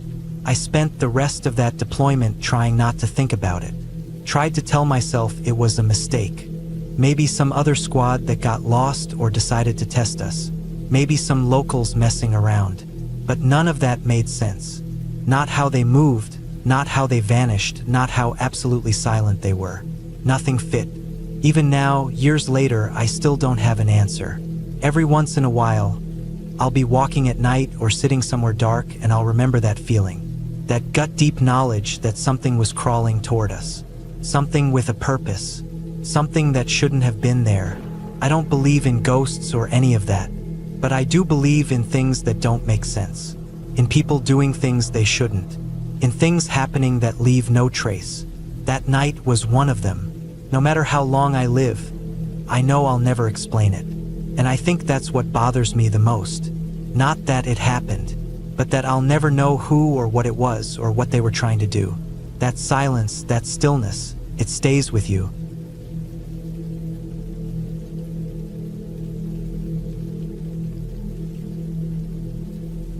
The first time I decided to take on the Colorado Trail in March 2008, it was a spur-of-the-moment decision. I'd been bike packing a bit around Colorado, just getting my feet wet with it, but nothing too serious. I wasn't new to camping by any means. I'd spent a lot of time outdoors, mostly in the summer, but this was different. This was mountain biking through the backcountry, all of it solo. The cold air of early spring in the Rockies was something I wasn't entirely familiar with, and it would end up showing me a side of the wilderness I didn't expect. I live in Littleton, which is a pretty populated city on the outskirts of Denver. But the moment you leave the city behind, the landscape changes drastically. It takes no more than 45 minutes to get to the trailhead, but it's as if you're suddenly in another world. I had this weird excitement in me that day, mostly because I had finally gotten my gear dialed in. I was using ultralight gear, backpacking equipment I'd been obsessing over for months, and I felt ready. I'd been to the trailhead several times before, but that day felt different. There was something in the air, something that made the whole experience feel like a grand adventure. March was always a bit tricky up there. Snow can hang on, especially in the higher elevations. But segment 1 of the Colorado Trail was mostly free of snow by mid-March, so I figured it was the perfect time to head out. I packed light, checked my gear a few times over, and made sure I had enough layers, food, and water to last me the night. I knew the trail well enough. There was Bear Creek, then some steady climbs, followed by some more technical stretches, but nothing too difficult. I'd done plenty of solo camping before, but this would be my first solo bikepacking trip. I rode out from my apartment, past the quiet suburban streets, and soon enough, I was deep in the woods. There's a serenity that comes with being out there alone, surrounded by towering pines, the smell of earth and pine needles mixing in the cool mountain air. I'd done a few short trips by this point, but nothing really long. This was the first time I'd really felt like I was pushing myself. I got a few miles in before I saw the first strange thing. A bike, leaning against a tree, just off the trail. It was a Trek, full suspension, the kind of bike someone would use to tackle the rugged terrain of the trail. I slowed down, curious, but didn't stop right away. I was still trying to get a feel for the trail, and stopping for too long was distracting. A few yards later, I heard the sound of sawing, a hand saw, in the distance. My curiosity got the better of me, and I made my way towards the sound. When I came around a corner, I saw him. He was mid-50s, maybe older, wearing a flannel shirt and jeans, sawing through a large, downed tree that blocked the trail. His bike, of course, was leaning against the same tree. The man looked up as I approached and gave me a warm smile. "Hey there," he said. "I'm just clearing this trail. Been riding it for decades. Come up every spring to do a little maintenance." I smiled back. He seemed friendly, like an old-school mountain biker who had seen it all. We talked for a few minutes. He was genuinely interested in my journey, asking about my gear, my trip, and where I was headed. Looking back now, I realized that I gave him way more information than I should have. I told him I was solo, that I was new to the Colorado Trail, that I wasn't carrying anything for protection. I even told him where I was planning to camp that night. This was a bad move, but at the time I didn't see it. He seemed harmless, after all. After we finished clearing the tree, he gave me directions to a campsite he recommended about half a mile up the trail. "Great spot," he said. "Sheltered from the wind by cliffs and with a killer view of Waterton Canyon. There's a fire pit there, too. You'll like it." He seemed really excited about the spot, so I figured it couldn't hurt to check it out. I followed his directions, and sure enough, after about 10 minutes of riding, I found the site. It was perfect, secluded, calm, the kind of peaceful spot I was looking for. I pitched my tent, set up a small fire, and settled in for the night. The fire crackled as I cooked a dehydrated meal, followed by a treat of cherry cobbler. I had a small bowl, sat back, and let the quiet of the night wash over me. It was the kind of serenity that only the mountains can provide. Once I had everything cleaned up, I crawled into my tent, tucked myself into my sleeping bag, and fell asleep. Or I tried to. It wasn't long before something woke me up, and when I say it woke me up, I mean I was jerked from a dead sleep like someone slapped me awake. My heart raced. My mind was instantly alert. The kind of fear that runs through your veins at 3 a.m. when everything is still and silent hits differently in the woods. I lay there for a few moments, straining to hear something, anything. I could feel the hairs on my neck standing up, but when I reached for my headlamp, I found nothing. Nothing at all. I got up, slipped on my clothes, grabbed my bare mason knife, and stepped outside into the cold night. There was nothing. No sounds. No movement. Just stillness. It was unnerving. I took a deep breath, trying to calm myself. Maybe I had just dreamed it. I thought, maybe it was nothing, but it felt too real. I pulled the pin on my personal jogging alarm, the one that screams at 130 decibels when triggered. I figured if there was anything out there, I'd scare it away. The alarm went off, and the sound was deafening in the quiet of the forest. The silence returned, but something else was different. I can't explain it, but it was like a wave of fear crashed over me, hitting me hard, making me freeze. I've been camping alone enough to know the feeling when something's wrong, and this was one of those times. I couldn't shake the feeling that I wasn't alone, that someone, or something, was watching me. It wasn't rational, but it was so strong that I could feel it in my bones. The thought of packing up and leaving right then crossed my mind, but I couldn't just throw everything together and leave. It would take me at least 20 minutes to pack everything up and get on my bike, and I'd have to get everything just right, or I'd throw off my balance. That 20 minutes felt like an eternity, with every rustle of the wind, every shadow seeming to carry a threat. Finally, I packed up and got on my bike. It was dark now and the trail was steep. The first part of the ride was downhill, and I tried to push myself as much as I could. But I couldn't shake the feeling that something was still following me.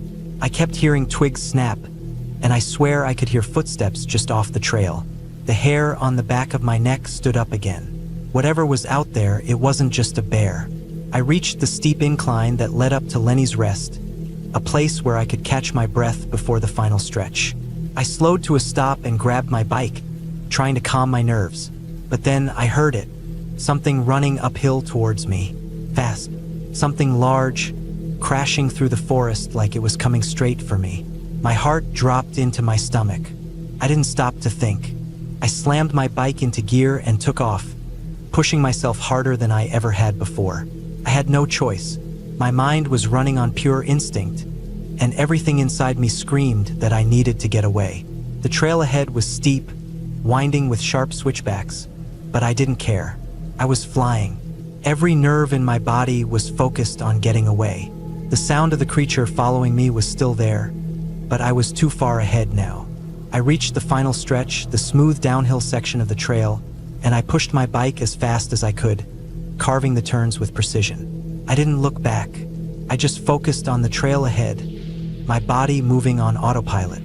It wasn't until I reached Wadsworth Boulevard, miles away from where I started, that I finally slowed down. My chest was tight with fear, my heart pounding in my ears. But I was safe. I made it. I'd outrun whatever it was that had been stalking me through the night. That was the last time I camped alone in that section of the Colorado Trail. I've heard many stories of strange encounters in the woods, and while I can't say for sure what happened that night, I know this. Whatever it wasn't a bear, and it wasn't anything that should have been out there. I don't think I'll ever know exactly what it was. But I do know this: humans are the most dangerous animals in the woods. And that night, I learned that the hard way.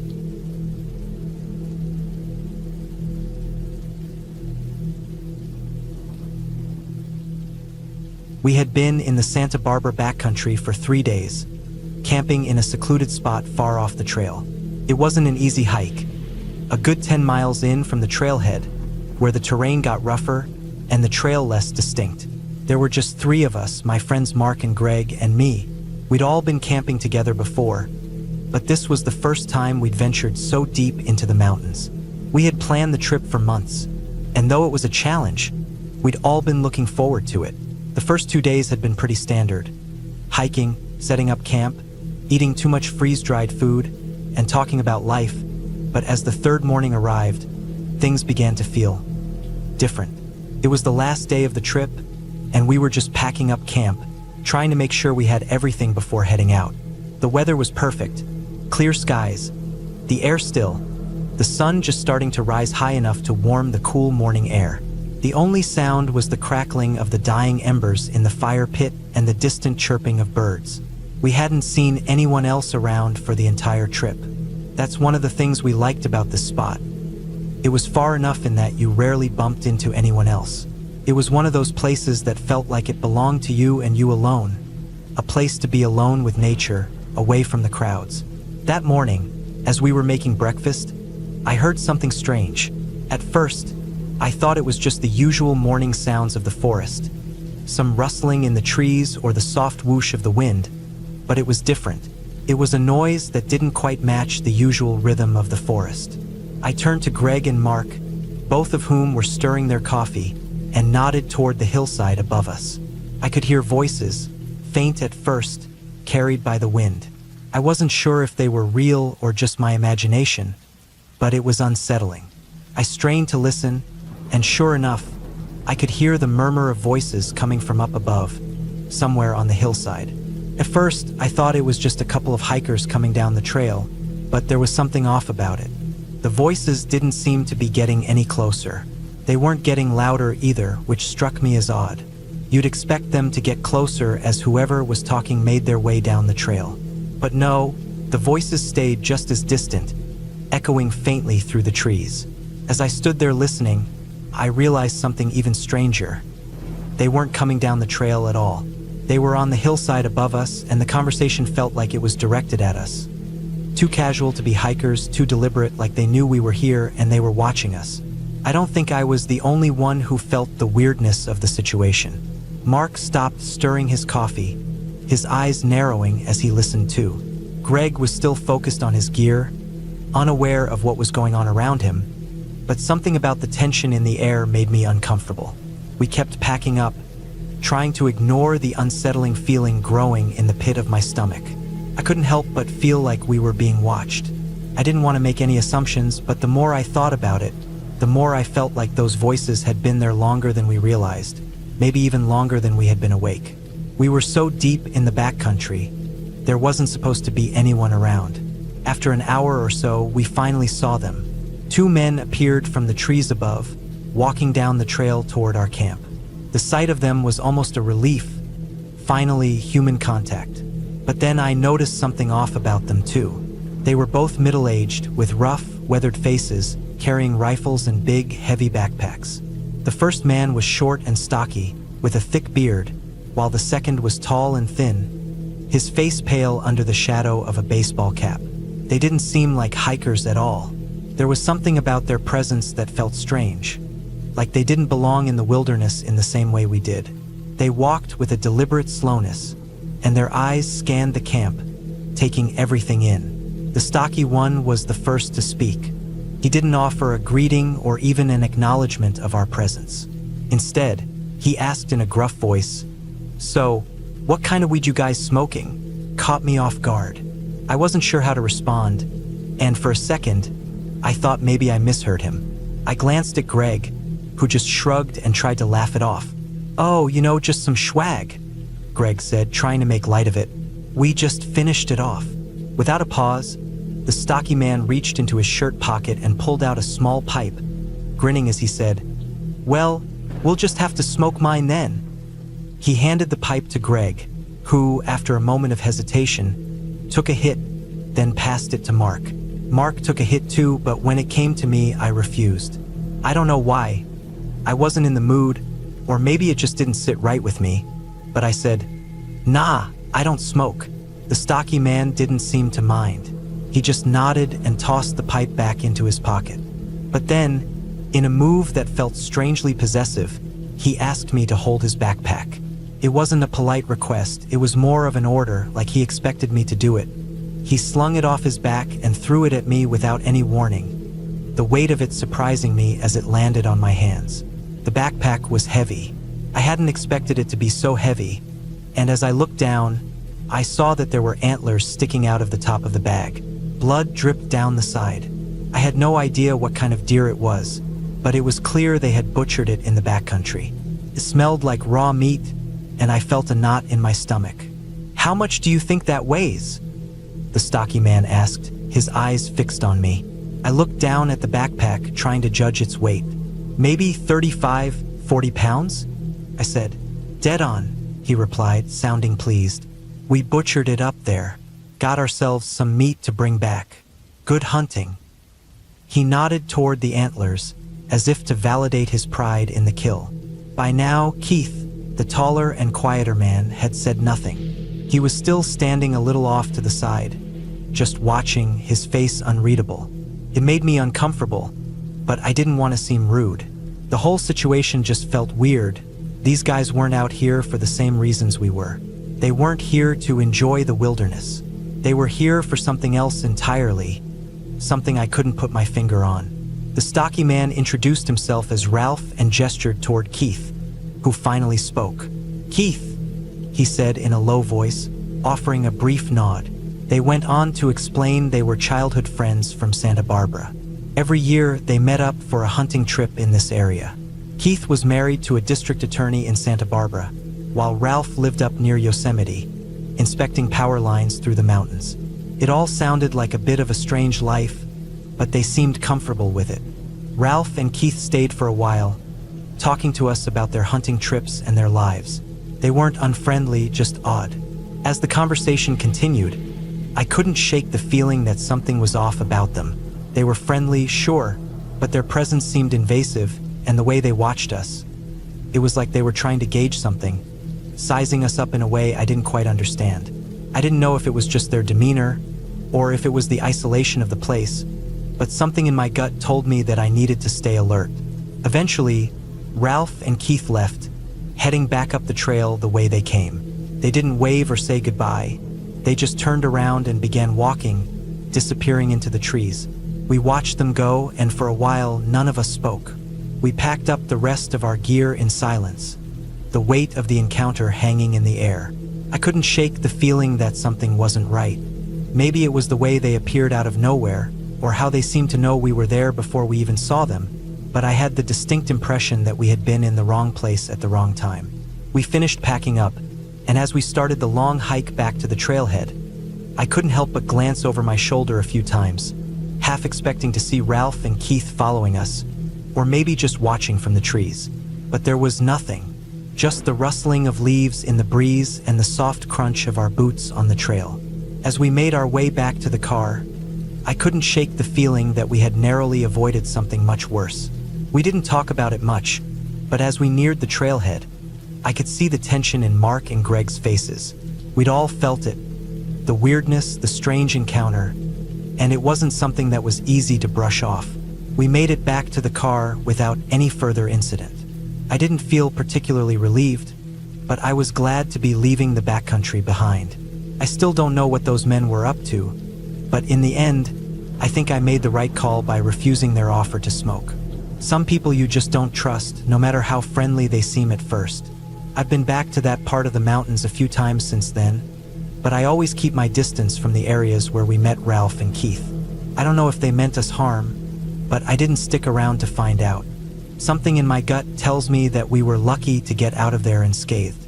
And maybe that's the scariest thing of all, that sometimes you don't know just how close you are to something much worse.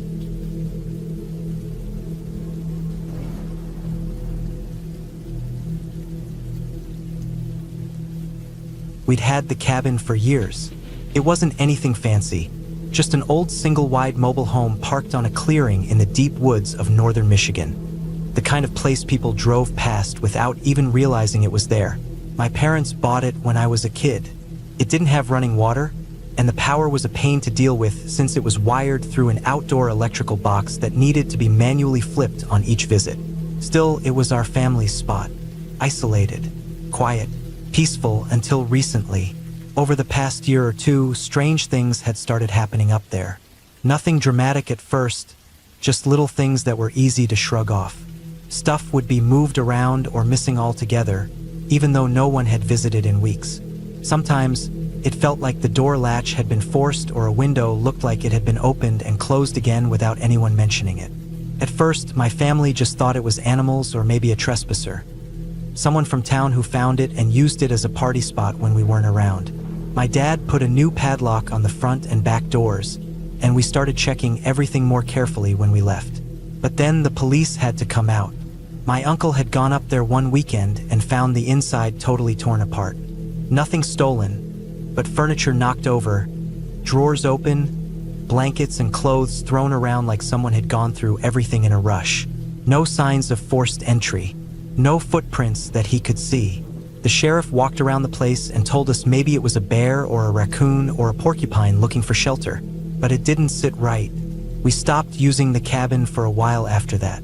Still, I hadn't been back since all that happened, and I wanted to prove to myself it was nothing. Just someone messing around, maybe kids or drunks or whatever. I told my friend, we were both in our late 20s, that we could go up there together, just for a weekend. I didn't want to go alone, and she was always up for a weird adventure. We left after work on a Friday, stopping for gas and snacks along the way, and didn't pull off the Forest Service Road until almost 9 p.m. The drive-in was pitch black. The moon was hiding behind clouds, and the road was just dirt and gravel with tall pine trees pressed in close on either side. I kept the headlights on high beam the whole time, creeping slowly around the familiar bends. The path up to the cabin wasn't marked, and I almost missed it. The turnoff was so narrow and overgrown it barely looked like a road anymore. The cabin, or mobile home, really was still standing when we pulled up. No lights, obviously, just the shape of it outlined in the headlights and the faint reflection of the metal siding in the dark. The porch light had long since stopped working, and the door looked the same as always, paint peeling, lock a little rusty. I parked the car right up close, so the headlights would give us some visibility as we unloaded. The air was freezing. It was mid-autumn, the kind of cold that seeps into your sleeves and makes your fingers go numb fast. We moved quickly, grabbing our backpacks, a bag of food, and a flashlight. The plan was simple. Unlock the electrical box on the back side of the cabin, flip the power on, and get the inside warmed up with the little space heater. I had done it a dozen times before. Should have been easy. But the padlock on the electrical box was frozen solid. I tried breathing on it, then jiggling it, then hitting it with the side of the flashlight. My fingers were stinging with cold, and the lock wouldn't budge. My friend held the flashlight steady while I worked at it, her breath forming clouds in the air. We were both cold, tired, and increasingly annoyed. But then we started hearing things. At first, it was subtle, a shuffle like footsteps on leaves. Then a faint snap, like a branch breaking. Every time I stopped moving and held still, it went quiet. When I started jiggling the lock again, it came back. It sounded like something, or someone, was moving around the perimeter of the cabin. Not close, not at first, but getting closer. We didn't say anything. We just glanced at each other in the beam of the flashlight, both of us trying not to let the other know we were spooked. I tried the lock one more time. Nothing. It wasn't going to open without something to thaw it out. Then there was a noise, louder this time, just off to the left, maybe 10 or 15 feet from us. Not an animal noise, not a deer or a raccoon. It sounded like a foot dragging in the gravel just once. That was it. We both darted up the steps, unlocked the front door, and went inside. The inside of the cabin was freezing cold and pitch dark. We used our flashlights to check every room. Everything looked the same. Furniture dusty, curtains drawn, little cobwebs in the corners. I kept expecting something to be different, some sign that someone had been there, but there was nothing. It was dead quiet. We sat on the old couch with our jackets still on, just trying to warm up. I told her we'd get a motel in town and come back after the sun came up to deal with the lock and the power. We weren't going to sleep in a freezing, powerless trailer in the middle of nowhere, especially not with someone or something lurking around outside. We grabbed a couple more things, made sure the door was locked, and rushed back to the car. I got into the driver's seat, tossed the backpack in the back, and turned the key in the ignition. Nothing. Not just no engine noise, nothing. No dash lights, no sounds, no clicks. I tried again. Still nothing. The dome light didn't even come on when I opened the door. I hit the lock button out of instinct. Nothing happened. The doors didn't lock. The car was completely dead. My stomach dropped. I looked at her, and she looked at me, and we both knew something wasn't right. This wasn't a random dead battery. This was something else. The car had been totally fine just minutes ago. We had driven it all the way there. There was no warning, no flickering lights, no sputtering. And now it was a brick. We got out and went back to the cabin. Fast. I locked the door behind us and double-checked every window. The whole place felt different now. The cold wasn't just cold, it felt threatening. Like we weren't alone. We were miles from town, in a dead car, in a powerless trailer with no way to call for help. Our phones showed no service, not even one bar. We tried to stay calm. We talked in low voices, sitting close together on the couch, bundled in our sleeping bags, trying to think through our options. We just waited out, we decided. First light, we'd pack what we could carry and walk toward the main road until we got signal or found help.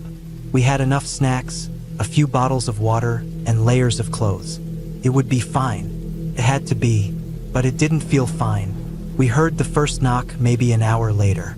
2 sharp, deliberate knocks on the back door. Not the wind, not an animal.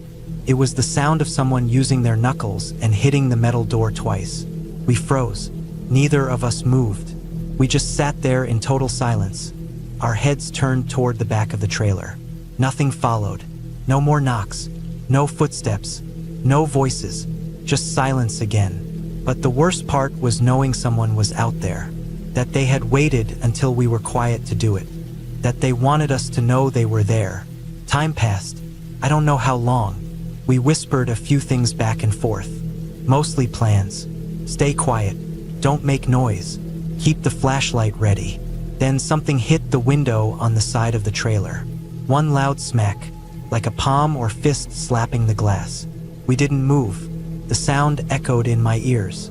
The whole trailer creaked a little, reacting to the vibration. The glass didn't break, but it had been hard enough to rattle the frame. Still, no one tried to come in. No voices, no more knocks, just quiet again. We stayed huddled on the couch, not moving, barely breathing. Kept happening. Every 20 minutes or so, just when we started thinking maybe it was over, there would be another knock.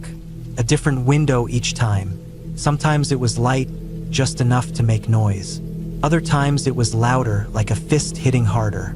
Never a rhythm, never a pattern, just randomness. Enough to keep us on edge, never able to sleep, never able to relax.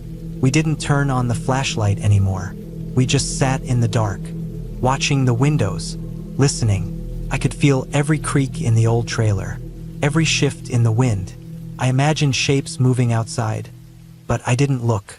I didn't want to see anything. I just wanted morning to come. It was the longest night of my life. The darkness stretched on forever.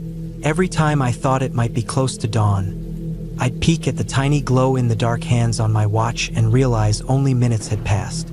Hours dragged by like days. My legs went numb from sitting still so long. My ears rang from the constant tension. My mind raced with possibilities, who it was, what they wanted, why they hadn't just broken in. Eventually, the sky started to lighten. The deep black of the forest turned to a dull gray blue. The windows glowed faintly, just enough to see the outlines of trees outside. No more knocks came, no more sounds.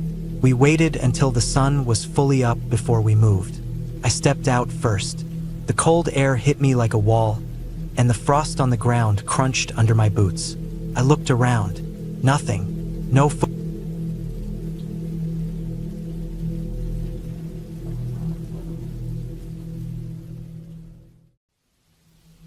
I had been looking forward to this camping trip for weeks.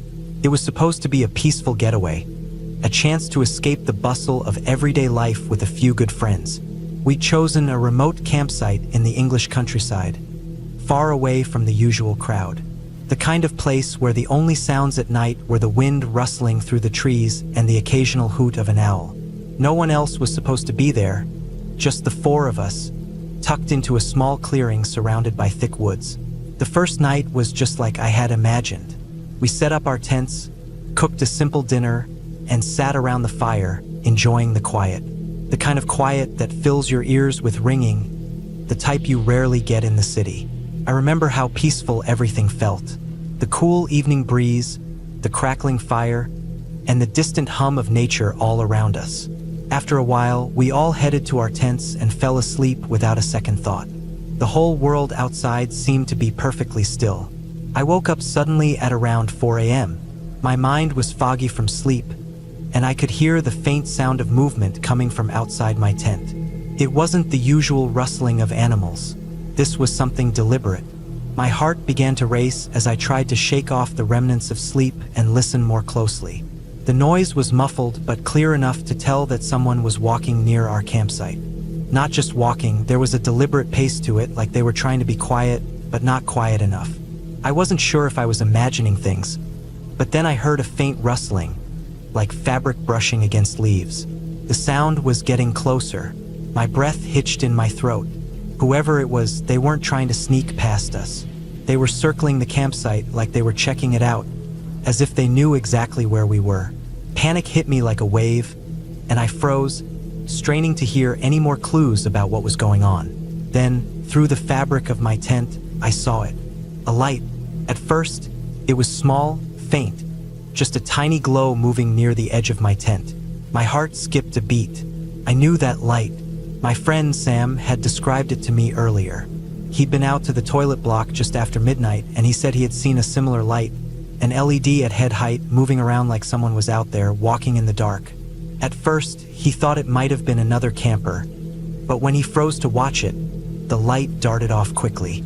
He said it looked like it was attached to a person's head, but when he looked more closely, there was no one around.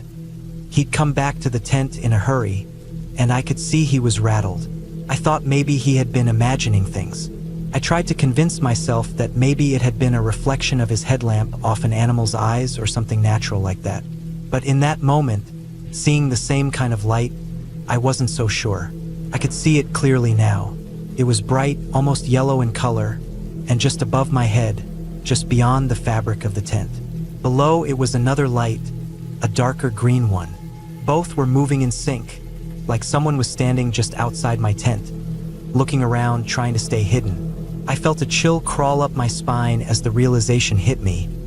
This wasn't a reflection. There was definitely someone outside, just inches from me, and they had no idea I was awake. I didn't know what to do. I couldn't move. I couldn't speak. All I could do was lie still and listen as the lights circled the tent. The weight of the moment pressed down on me, and my heart pounded in my chest. There was no cover in the tent, no way to protect myself or to escape without them hearing me. The person was so close that I could hear their breathing, soft but steady. The sound sent a shiver down my spine. The person outside the tent paced back and forth, the faint crunch of leaves underfoot the only noise breaking the stillness. I could see the outline of the lights moving along the edges of the tent, hovering just outside my view. Then there was a brief pause. My whole body tensed, every muscle frozen in place, waiting for the next sound. Would they come closer? Would they notice I was awake? My thoughts raced, and I felt a surge of fear. I had to tell Sam. I had to wake him up, but I couldn't make a sound. The person outside could be listening, waiting for a sign. After what felt like an eternity, I turned to Sam, who was still fast asleep in the adjacent tent. I called his name softly at first, my voice barely a whisper, too afraid to be heard. "Sam," I repeated, a little louder this time. "Sam, wake up." His eyes flickered open. He didn't speak immediately, but I could tell he was alert. "There's someone outside," I said, barely able to keep my voice steady. "I saw the lights, the same ones you saw." Sam didn't hesitate. He grabbed his flashlight, and we both slipped quietly out of the tent. I couldn't stop shaking. My thoughts raced with fear and confusion. What was going on? Who was out there? We stepped carefully around the campsite, our footsteps muffled on the damp ground. The gate creaked as we approached, but no one was there. We swept the area with our flashlights, scanning every tree and bush. The beams of light flicked across the ground, illuminating nothing but shadows. No footprints, no sign of anyone at all. The lights had vanished as quickly as they'd appeared. We searched the bushes behind the toilets, where Sam said he'd seen the light the night before. There was some toilet paper caught in a thorn bush, but no other clues. We checked the ground for any signs of movement, any footprints in the mud, but there was nothing. It was as if whoever had been there had just disappeared. We were left standing in the dark, confused and unsettled, our adrenaline starting to fade. The next morning, we walked around again, trying to make sense of what had happened. We looked at the area near the toilet block, searching for any clues. There were no footprints, no obvious signs of anyone moving around. We found the spot where Sam had seen the light, behind some thick brush. It was the perfect place to hide and watch the campsite without being seen. Still, the logical part of me tried to explain it away. Maybe it was just a dormouse or something small with reflective eyes.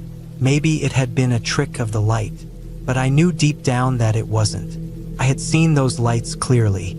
I had heard the footsteps, and I had felt the fear. It wasn't just my imagination. That night I was woken again, not by Sam, but by the same faint rustling outside my tent. The sounds were almost identical to the night before. I could hear someone or something moving cautiously around the camp. I checked the time, 4 a.m. again. My heart sank. The same time, the same feeling of dread washed over me. This time I was determined not to make the same mistake. I stayed absolutely still, holding my breath, waiting for any clue. And then, just like the night before, I saw the lights, a yellow one and beneath it a green one.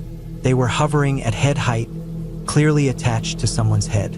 They darted in and out of sight as the person moved around, looking through the campsite. I could see their figure through the tent, pacing back and forth, as if they were waiting for something or someone. I had no doubt now this wasn't just a person. It was the same person from last night. My stomach churned with fear. I didn't want to move, didn't want to make a sound. I was terrified that if I did, they would know I was awake.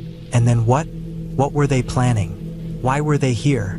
I woke Sam again, whispering urgently, "He's back." We didn't even need to say anything more. We grabbed our flashlights and crept out of the tent.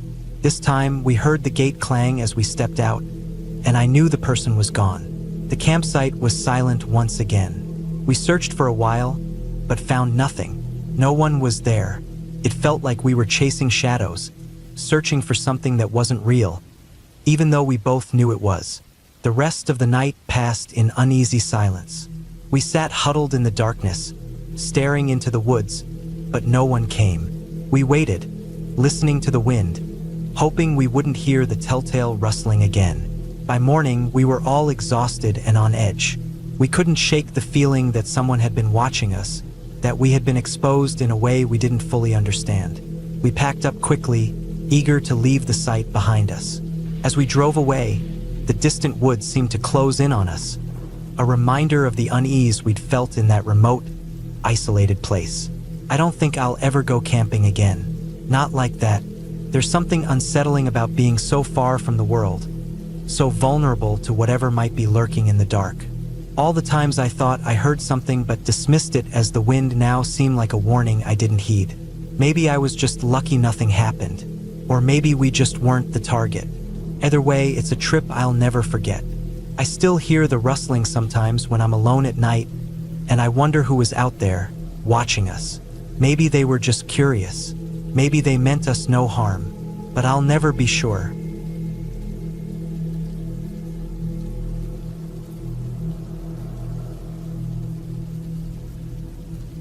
I used to go camping pretty often, especially during my early 20s. It was a cheap way to get away from everything for a while. No reception, no work, no noise except the woods and the fire crackling. Most of the time, it was peaceful, sometimes boring even. A lot of sitting around, eating, hiking a bit, maybe drinking a couple beers if we brought any. Just being out there, getting some space from the usual crap back home.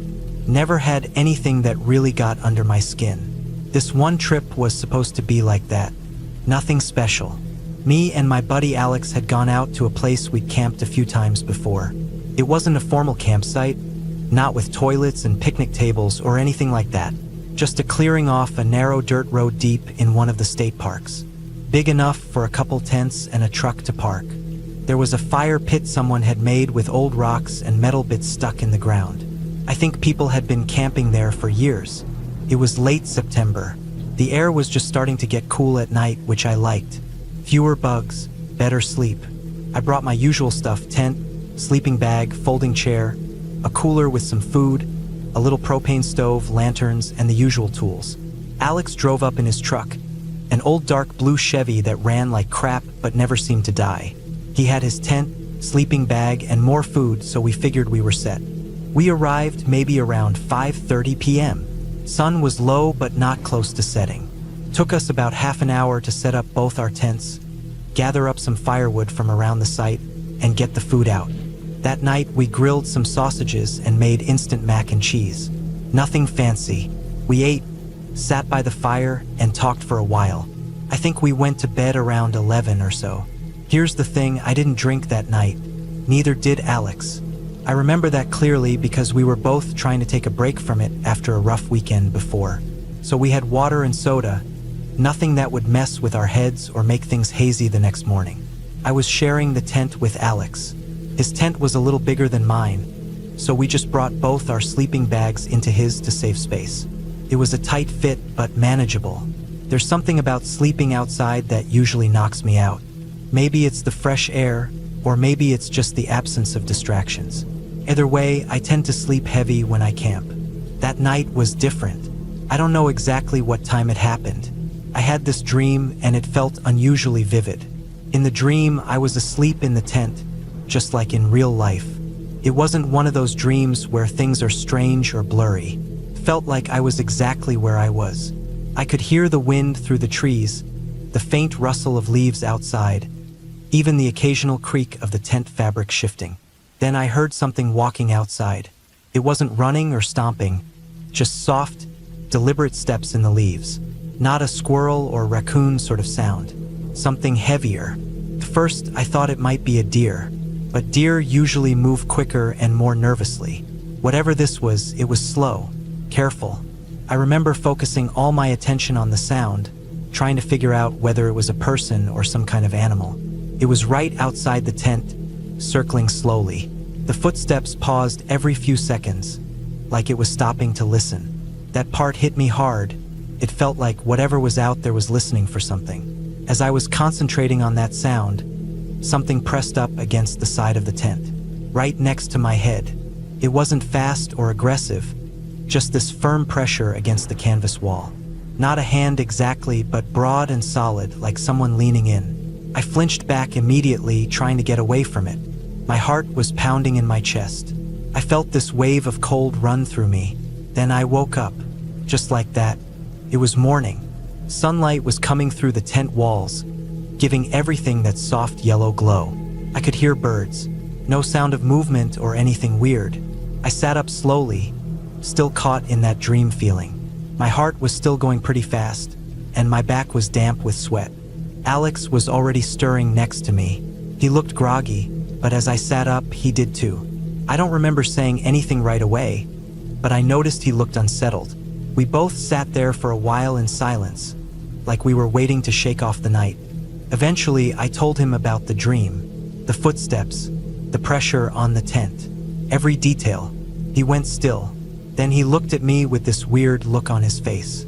Not scared exactly, but tight, like someone who's hearing something they weren't expecting to match what they already know. Then he said he'd had the exact same dream. The footsteps, the pressure on the tent wall, the sense that something was outside listening. He even said it pressed against the tent near his head. I didn't know what to say.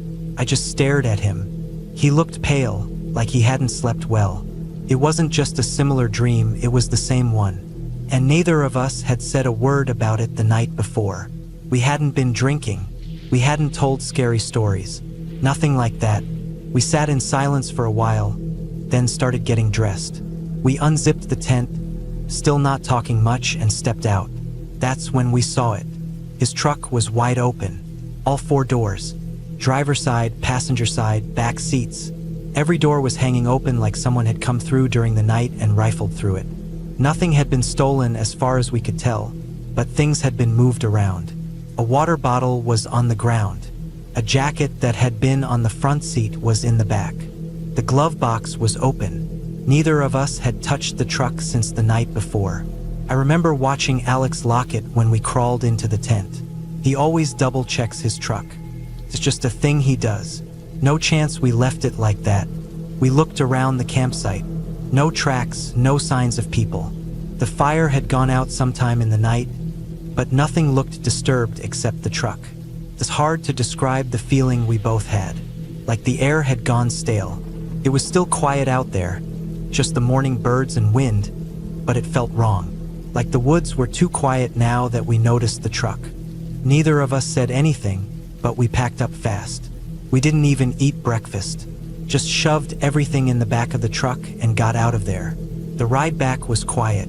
A few words here and there, mostly about the dream. We kept trying to explain it, like maybe we'd overheard something the night before and our brains made it into a dream. But we hadn't heard anything weird, and we hadn't even been asleep for that long before it happened. It wasn't sleep paralysis. We could both move. It wasn't night terrors. We weren't hallucinating. It stuck with me for days after. I kept trying to rationalize it. I told a few people about it when I got back. Some of them just shrugged it off, but a few of them, people who had camped in that same area before, started telling me things they'd seen or heard there. Stuff they couldn't explain. One guy said he saw someone standing at the edge of his firelight once. Not moving, not speaking, just watching. Another girl said she woke up to find her cooler open and all her food laid out on a rock in a neat little row. Like someone had organized it on purpose.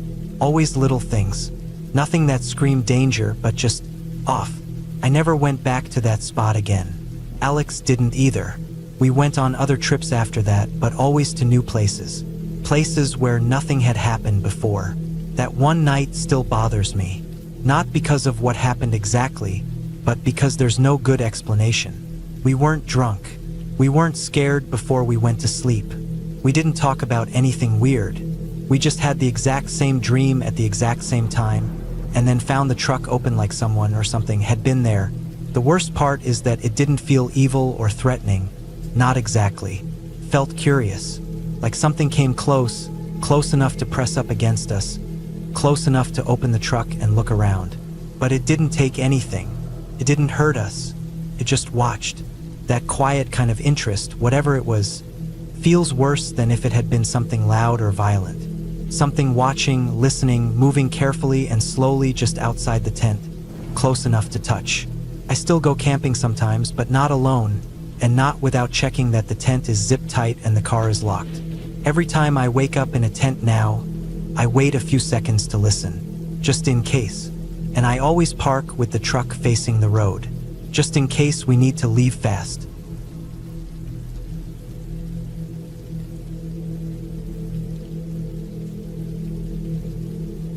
I was backpacking through Colorado with a friend in the early 70s, just a couple of teenagers on an adventure in the mountains. We had a small transistor radio with us, the kind that ran on batteries, and it was one of those late evenings when you feel the excitement of being in the woods, far away from home. We had been at a trailhead near the road, right on the edge of the wilderness, but not far enough to feel isolated. Our plan was to camp here overnight before starting our hike the next day. It was just us and the sound of the creek nearby, the kind of silence that fills your ears in the woods. The news bulletin on the radio stopped me cold. The announcer's voice was calm, but the words made my blood run cold. There had been a murder, 2 separate attacks on campers, the same brutal method. A man with an axe. He had attacked them in their sleeping bags. Just the thought of it made me shiver, and I felt a knot tighten in my stomach. It was hard to focus after that. My mind kept drifting back to the chilling image of someone with an axe, hacking away at people while they slept. We both tried to shake it off, thinking it was probably just a freak occurrence, some random madman out there. But something in the air felt different. The normal peacefulness of the woods had turned into an unnerving stillness. I tried not to think about it as we set up our camp, but the tension was thick, and every small sound seemed to get magnified. The rustle of leaves, the distant chirp of crickets, even the sound of the creek running by, all of it seemed to be wrapped in an eerie, unnatural quiet. The night crept in slowly, the stars starting to blink to life as the sky darkened. We were on edge but didn't say anything to each other, trying to act normal, even though the whole situation felt far from it. We lay down in our sleeping bags, no tent between us and the night, just the stars overhead and the sounds of the forest surrounding us. The fire crackled low in the distance, and the warmth from the embers barely reached us in the cool mountain air. Then we heard it. Car engine. It wasn't close, but it was definitely there. It had that low, rumbling sound of something coming down the road, faint at first, but gradually getting louder. The headlights cut through the darkness like a distant torch, passing just a little over 100 feet away, across the creek from us. The light moved in a slow arc, and for a moment, I thought it might come right up to us. But it didn't. It just passed, moving down the road, the headlights fading as it continued on its way. I let out a breath I didn't even realize I was holding. We both looked at each other for a split second, eyes wide, but it seemed okay. The car had gone by. We weren't being followed. But then, just as we were about to settle back into our bags, the sound of a car engine came again. Only this time it was different. There were no headlights. It was eerie, the kind of thing that sends your instincts into overdrive. The car had stopped, right there, across the creek. We couldn't see it, couldn't hear anything other than the soft sounds of the woods, the wind and water, but the presence of it was undeniable. Without a word, we both sat up in our sleeping bags, quickly scanning our surroundings. There was no discussion needed. We both knew what we had to do. There was a quiet understanding between us. We stuffed a few things into our bags, trying to make it look like we were just regular campers who had decided to turn in for the night. Then we quickly built up the fire again, tossing a few branches on the embers to give the illusion that we were still awake and alert. The silence felt like it was stretching into eternity. We didn't speak, but I could feel the tension thick in the air. My heart pounded in my chest, the adrenaline already coursing through my veins, making everything feel sharper, more immediate. The world seemed to narrow down to the space between us and that car. We had our bush knife and hatchet with us, tools we carried for camping and safety, but they felt useless in the face of whatever threat might be out there. I had no idea who was in that car, or if it even was a person. The news story kept playing over and over in my head. The image of an axe wielded in the dark, hacking at someone helpless in their sleep. Couldn't shake it. We waited and waited. The car didn't move, the sound of the engine went still. It was as though time itself had frozen. The only noise was the constant murmur of the creek, and every now and then, the rustle of wind through the trees. My senses were on high alert.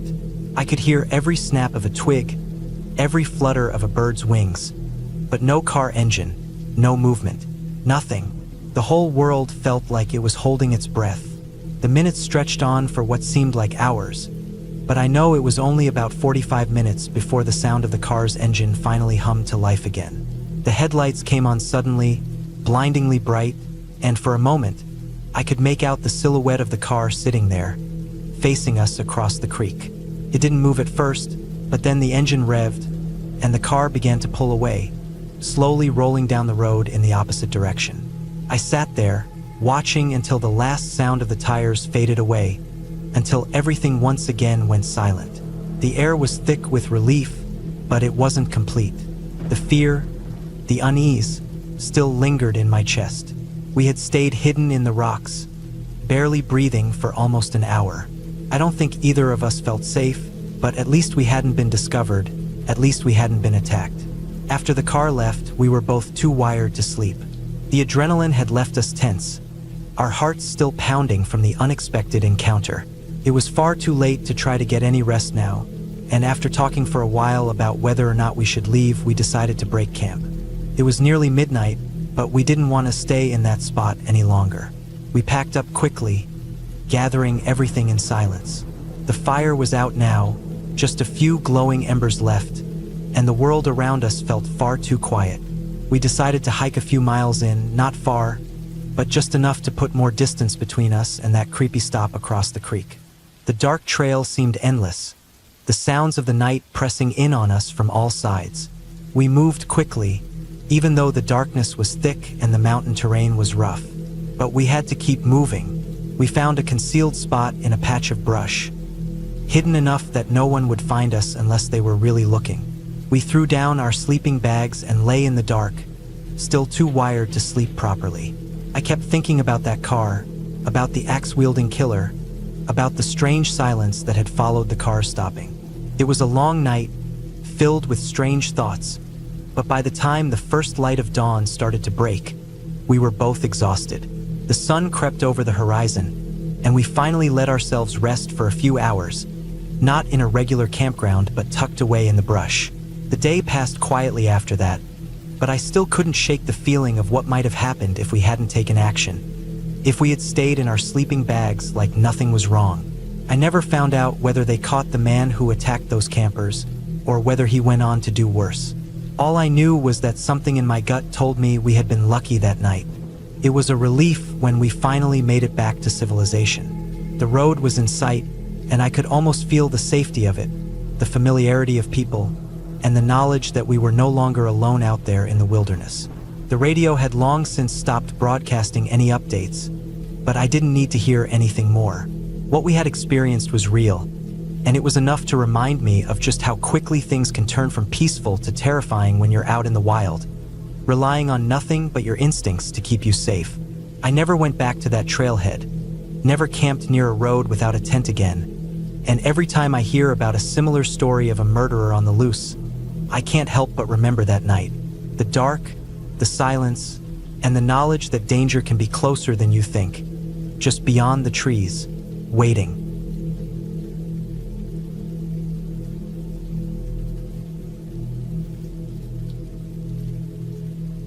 I had been camping before, but it had always been easy, relaxed trips with car camping and minimal effort.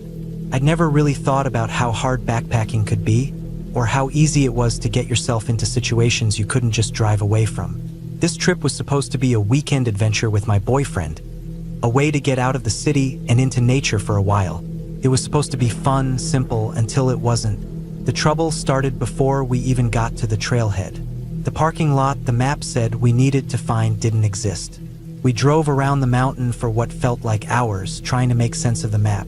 The only real directions were from an online guide, which was almost useless. It didn't match the terrain, and the roads weren't marked clearly. At some point, we ended up driving all the way to the top of the mountain, the last place on the map where the parking was supposed to be. Finally, we found it.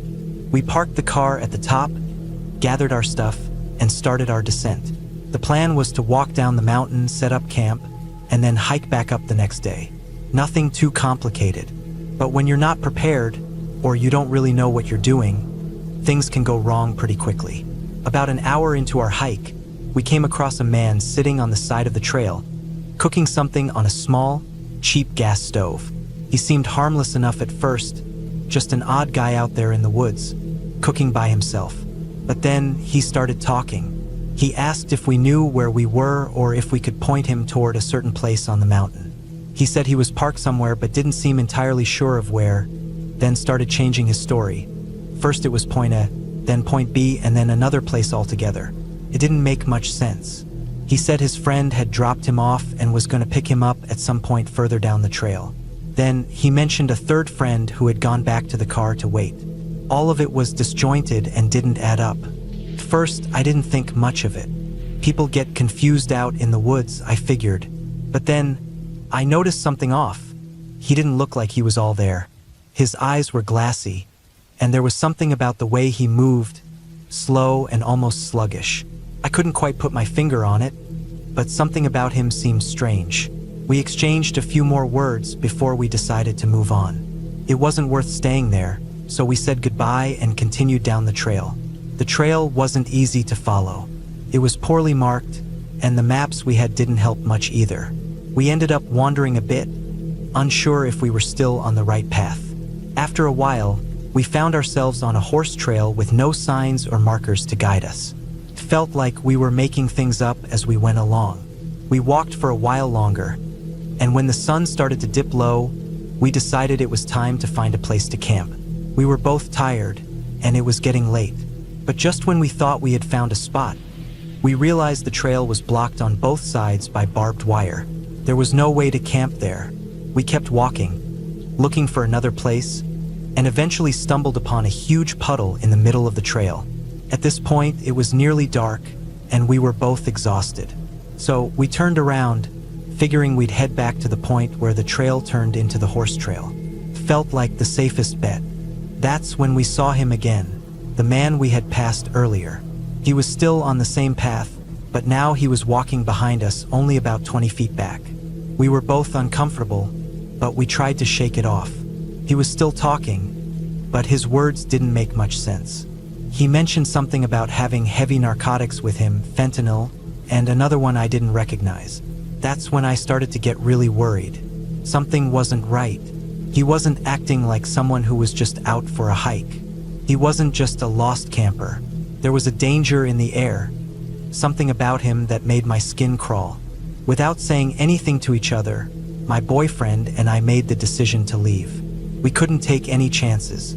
We turned around and started sprinting up the mountain, desperate to get back to the car. We had about 6 miles to go, and the sun had nearly set. The air was cooling down, but we were still sweating from the heat and the effort. We had plenty of water, but it was so hot, and we were practically running up the trail, trying to get as far away as possible. The climb was brutal. I had never hiked that fast, and certainly never with a weighty pack on my back. My body was struggling to keep up. The ground was steep, and every step felt harder than the last. My legs burned, and I could feel myself getting more and more dehydrated as I pushed myself faster and faster. It felt like the whole mountain was fighting me. My breath came in ragged gasps, and my head started spinning. I tried to keep pace with my boyfriend, but it was impossible. Every few minutes, I had to stop, bend over, and catch my breath. I could feel the heat from the sun still radiating from the rocks beneath me, and I just wanted to stop and sit down, but I knew we couldn't. We had to get back to the car. We had no choice. Time seemed to stretch on forever as we made our way up, step by agonizing step. I was starting to feel like I was going to collapse, and my mouth was bone dry. My body screamed for water, but there was none left. We still had a ways to go. Every time I glanced up, the trail stretched further ahead, and I could see the parking lot still far off in the distance. I don't know how long it took, but when we finally reached the top, I was almost too exhausted to move. My boyfriend suggested I wait on a bench near the parking lot while he went to get the car. I was too tired to argue, so I sat down, feeling the sweat on my face dry in the cool air. I watched him disappear around a corner, and for a moment, I just sat there, unable to move. The exhaustion had sunk into my bones. It felt like my body had just given up. My head was pounding, and I could barely keep my eyes open. After what felt like forever, I heard the sound of the car coming down the mountain, and soon enough, he was pulling up to where I was sitting. He helped me into the car, and I sank into the seat, not caring about anything except the cool air inside. We drove out of the park, both of us silent, trying to process what had just happened. I wasn't sure how to feel. The adrenaline from running so hard had worn off, and I was left with an overwhelming sense of relief. But then, just as we were leaving the park, we saw a sign. It was small, faded, but unmistakable. Hitchhikers maybe escaped convicts. The words hit me like a punch in the gut. The man we had seen on the trail, the one who had been acting so strange, was he one of them? Had we just narrowly escaped something far worse than getting lost? My mind raced, replaying the entire encounter. If we had stayed even a minute longer, if we had made a wrong turn on the trail, would things have gone differently? I still don't know for sure, but I do know that I won't be going backpacking like that again anytime soon. Not without knowing exactly where I'm going, and not without a little more preparation. That night, I didn't sleep much. I kept seeing the man's face in my mind, and the way he had looked at us, like he knew something we didn't, something dangerous. I thought about the warning sign as we drove away. I tried to convince myself it was just a precaution, but deep down, I knew it wasn't. I had felt the danger, and it was real, and I'll never forget that feeling of almost being trapped out there, with no way out, and no one to help us but ourselves.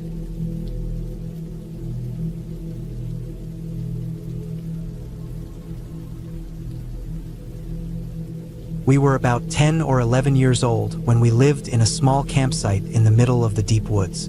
Our family didn't have much, but we had everything we needed. Our parents had an old camp trailer, which they used for cooking and as a base of operations. It wasn't much, but it was all we needed. There was no electricity. We lived off the grid like a lot of people in those parts.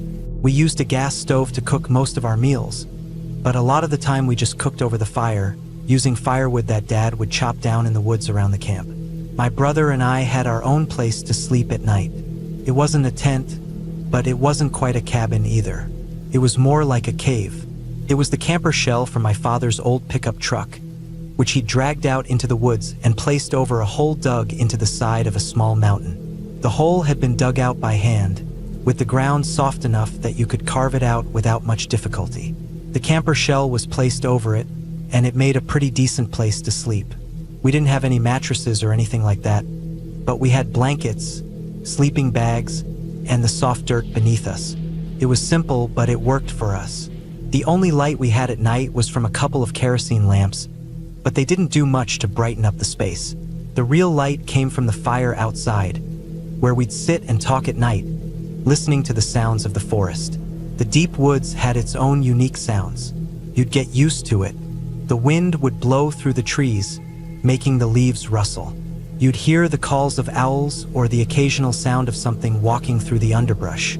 Deer were common, and every so often, an elk would wander past the edge of our camp. The wolves were out there too, and sometimes you'd hear their howls echoing through the night. We knew bears were around as well, though they usually kept to themselves. That's what life was like for us year-round. We were part of nature in a way that most kids today would never understand. But there was something that happened one year that I can't explain. It's not something you hear about in stories or see in movies. It's one of those things that, no matter how much you try to convince yourself it wasn't real, the memory of it is still there, nagging at you.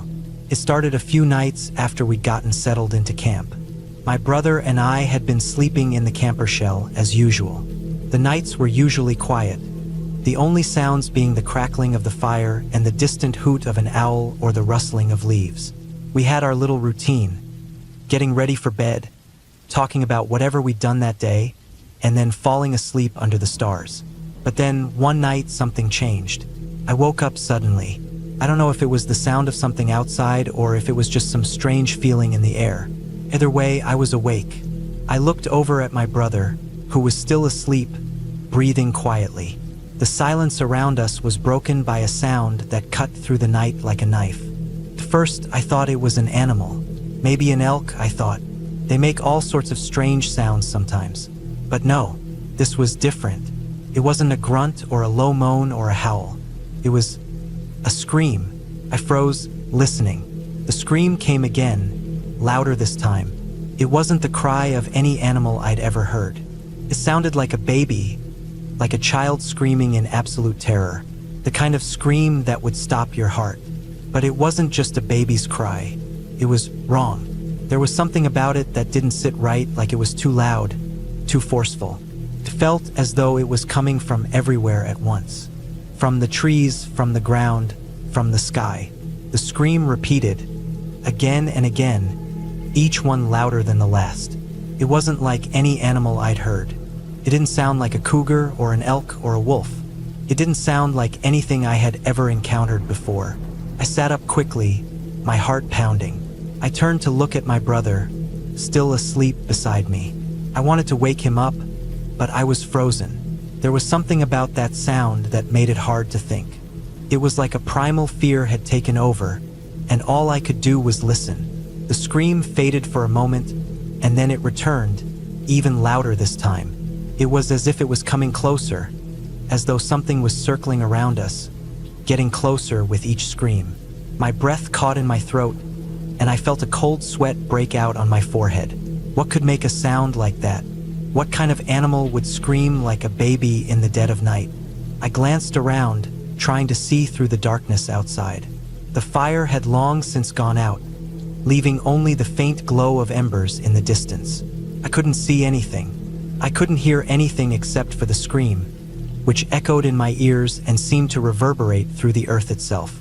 After what felt like an eternity, the sound faded, then stopped completely.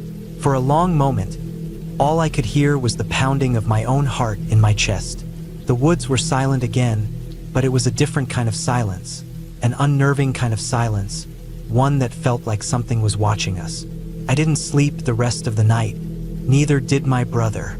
We just lay there, staring out into the darkness, listening for anything that might break the silence. But the scream didn't come again that night. The next few nights were the same. Each night, that terrifying scream would pierce the quiet of the forest. It was the same sound, each time loud and shrill. It wasn't a simple animal noise. It wasn't the cry of a wolf, a cougar, or any other animal we knew. It was something different, something that made the hair on the back of my neck stand up every time I heard it. We told our parents about it, but they didn't seem too concerned. Dad said it was probably a cougar. Mom said it could be an elk or maybe an opossum, but it didn't sound like any of those things. The noise was too human, too unnatural. It was loud enough to shake you to your core. Each night, the screams would come from a different direction. Sometimes they sounded distant, like they were coming from the far side of the mountain. Other times, they seemed to be right outside the camper shell, as though something was standing just beyond the trees, screaming into the night. It went on for 4 or 5 nights, and each night it got harder to sleep. The fear of the unknown, of not knowing what was making that sound, gnawed at us. Whatever it wasn't something we were familiar with. It wasn't an animal we could identify. It wasn't anything we could explain. Then, just like that, the screams stopped. We woke up one morning to find that the night had passed without any of the terrible sounds. It was like the forest had returned to normal. No strange cries, no distant echoes of terror. Just the quiet sounds of the woods that we were used to. We never found out what caused the screams. We never heard it again. Maybe it was a cougar, like my dad said, or maybe it was something else entirely. I'll never know, but I've never forgotten that sound. The sound of a baby's scream, echoing through the deep woods in the dead of night, from all around us. A sound that will haunt me forever.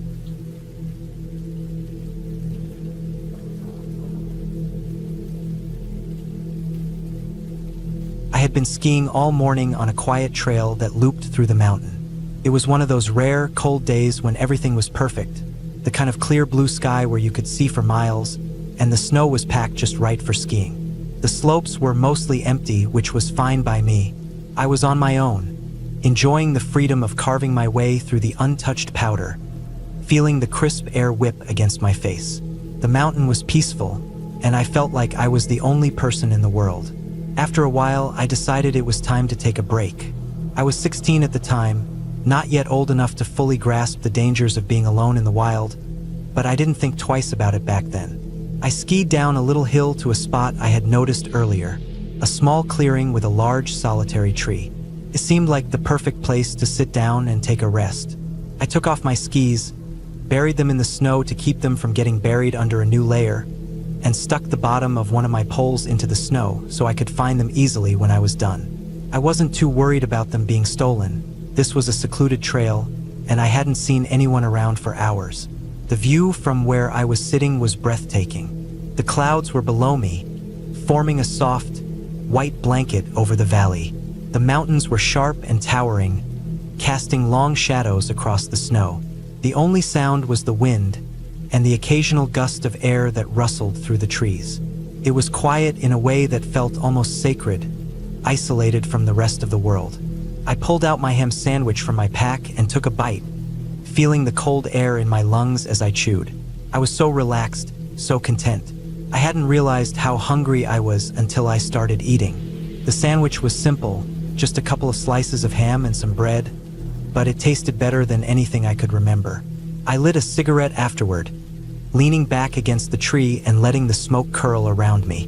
The cigarette wasn't something I did often, but it was one of those little indulgences I allowed myself when I was up in the mountains, far away from anyone who would judge me. The smoke twisted up into the air, mixing with the cold mountain air, and for a moment, I felt like I could just stay there forever. The feeling of solitude and peace was all-encompassing. I couldn't hear anything except the soft whispers of the wind. It was as if time had slowed down, and all my worries had been left behind on the other side of the mountain. I lost track of how much time had passed, but after about 30 minutes, I decided it was time to head back to my skis. I stood up, brushing the snow off my pants, and turned to walk back toward where I had buried them. The hike wasn't far, maybe 25 feet or so, just down a small incline and around a cluster of rocks. It didn't take long for me to reach the spot, but when I got there, my heart dropped. The snow around my skis was covered in huge, deep tracks that were far too large to be made by anything other than a mountain lion. The prints were unmistakable. They were fresh, too, probably made just minutes before I returned. My stomach twisted, and a cold shiver ran down my spine. I'd heard about mountain lions before, of course. I knew they roamed the area, but I hadn't expected to come across one, let alone find that it had been so close to where I had just been sitting. I felt stupid for not being more cautious. I had been so absorbed in the peace and beauty of the mountain that I hadn't even considered that something might be nearby, something that could be watching me. The tracks circled around my skis, as if the cougar had been sniffing them. It didn't take much to guess what had attracted it. My ham sandwich. I had left a trace of scent in the air, a trail that probably led straight to where I was sitting.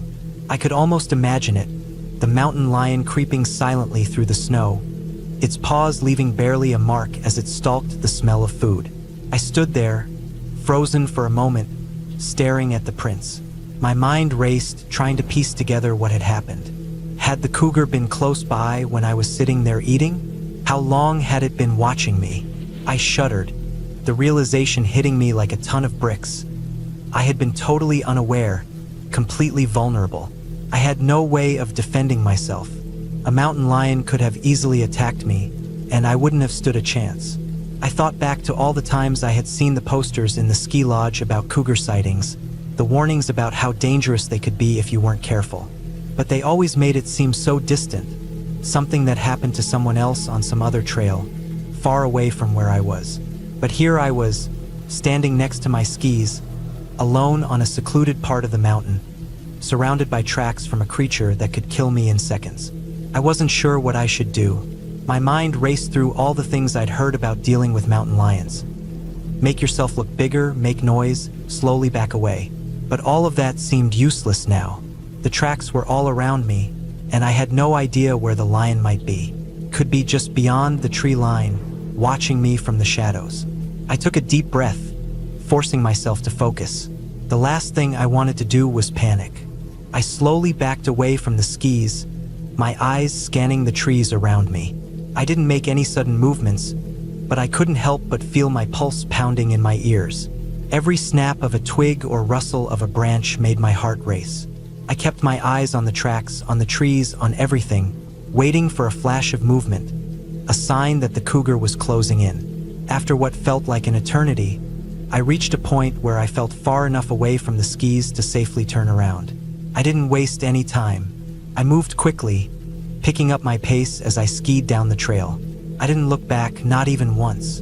Every part of me was focused on getting away, putting as much distance between myself and the mountain lion as possible. The slope I was on was steep, but I was careful, concentrating on every movement. My heart was still pounding, and my breath came in quick, shallow gasps. I didn't slow down until I reached the ski lodge, where people were milling around, getting ready to head back out for their own runs. I could feel the tension in my body begin to loosen, but I didn't let myself relax completely. The thought of the cougar and the tracks I had found stayed with me as I made my way inside. When I finally sat down at a table and ordered a hot chocolate, I tried to shake off the unease that had settled in my chest. The lodge was warm, and the sound of people chatting and the clinking of cups felt like a barrier between me and the mountain, keeping me safe. But the memory of those tracks, of the realization that I had been so close to danger without even knowing it, stayed with me. I never skied on that trail again. I stuck to more populated areas, where the risk of encountering a mountain lion seemed lower. I learned to appreciate the beauty of the mountains from a distance, respecting the wildness of the place, but never letting my guard down again. And I never ate lunch in a secluded spot like that again. From that day on, I made sure to stay closer to the lodge, surrounded by people, where I could see and be seen. Looking back, I know how lucky I was. A few minutes later, and things could have gone very differently. The thought of what could have happened, of how quickly things could have escalated, still sends a chill down my spine. But I made it out and I learned my lesson. Respect the mountain and always stay aware. You never know when you're going to come face to face with something far more dangerous than you expect.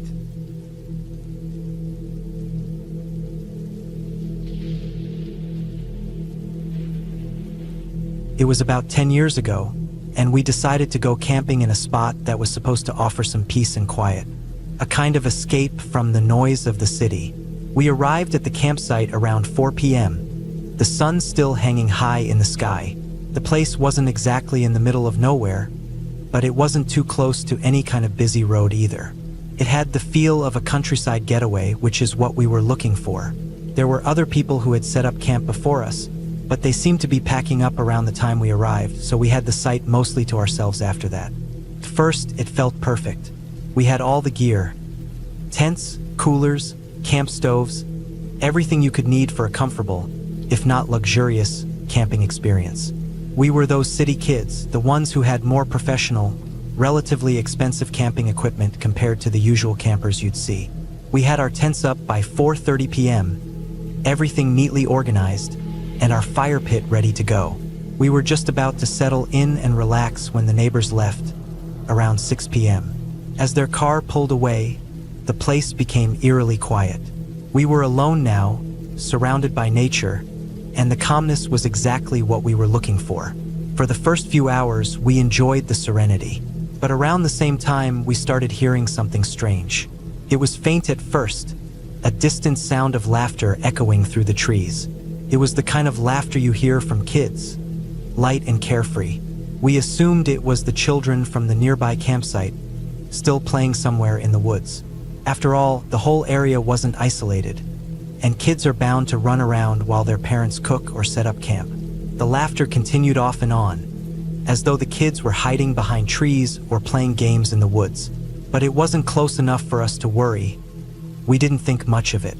As the sun dipped lower and lower in the sky, we carried on with our usual camp activities. We cooked our dinner, joked around, and talked. It wasn't until the sun set completely, around 8 p.m., that things started to feel off. The temperature dropped quickly, and the last bit of daylight faded into pitch darkness. We didn't have much moonlight that night. In fact, I don't remember the moon being visible at all. The only light we had came from our campfire, the orange glow casting long shadows across our campsite. We were all gathered around the fire, eating and chatting, when we noticed the laughter again. This time it sounded closer, much closer. First, we brushed it off. Probably the kids from the next campsite. We thought, even though it didn't seem to be coming from that direction anymore. We kept hearing the laughter, but it was no longer coming from just one spot. It seemed to be coming from multiple locations all around us. I remember looking around, trying to pinpoint where it was coming from, but it was hard to tell. It was like the sound was bouncing off the trees, making it hard to know which direction it was coming from.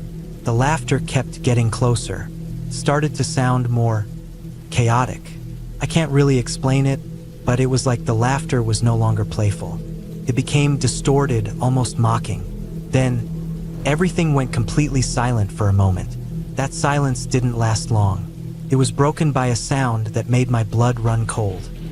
Rustling. Something moving in the bushes. Something was definitely out there. And then, suddenly, the first glowing yellow eyes appeared. I don't know how to explain it, but there they were, just glowing in the dark, hovering at the edge of the firelight. First, it was one pair, then two. And then, in the blink of an eye, the entire campsite seemed to be surrounded by them. I felt a jolt of panic shoot through me as I realized we were not alone. I think we all froze at first, not fully understanding what we were seeing. The eyes weren't just reflective. They were glowing, an eerie yellow that pierced the darkness. I remember the strange glow from those eyes looking back at us. They weren't from a human, that was obvious, but for a second, I couldn't place what kind of animal it could be. It was too dark to make out the bodies of whatever was behind those eyes. But there were too many of them, more than I could count. There were easily 20, maybe more. And then I heard it again, that eerie laughter. It wasn't the sound of children anymore. It was much deeper, more guttural, almost like a cackle. It was coming from all around us, getting louder and louder. I glanced around, and that's when I realized what was happening. We were surrounded by hyenas. I'd never seen hyenas in the wild before, but I knew that laugh anywhere.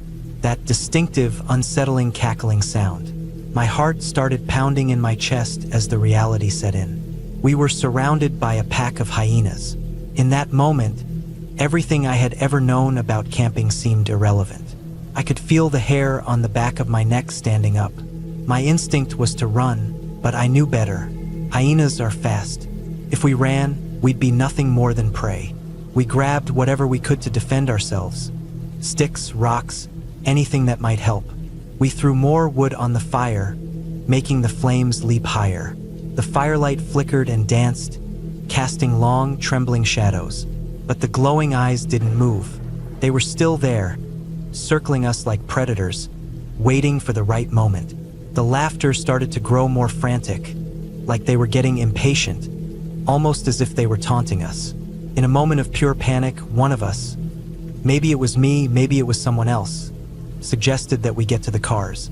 Without a word, we all scrambled to our vehicles, tripping over branches and rocks as we ran. The hyenas were still there, their eyes following our every move, their laughter echoing louder as we made our way to the cars. We got to the cars, quickly turned on the headlights, and honked the horns a couple of times. I don't know if it was the noise or the light, but within moments, the glowing eyes started to disappear. One by one, the hyenas backed away, retreating into the shadows of the woods. We didn't move from the cars for a while, just sitting there, trying to calm our racing hearts. The laughter stopped. The silence returned, but it wasn't the peaceful silence we had originally wanted. It was the kind of silence that felt unnerving after what we had just experienced. After what felt like an eternity, we finally dared to get out of the cars and return to the campsite. The fire had burned down to almost nothing, and the place felt cold and empty.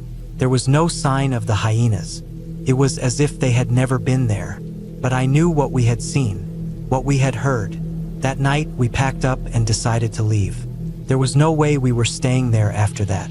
We had come for peace and serenity, but what we got instead was something far more terrifying. We drove off in silence, the headlights casting long shadows on the trees as we left that campsite behind.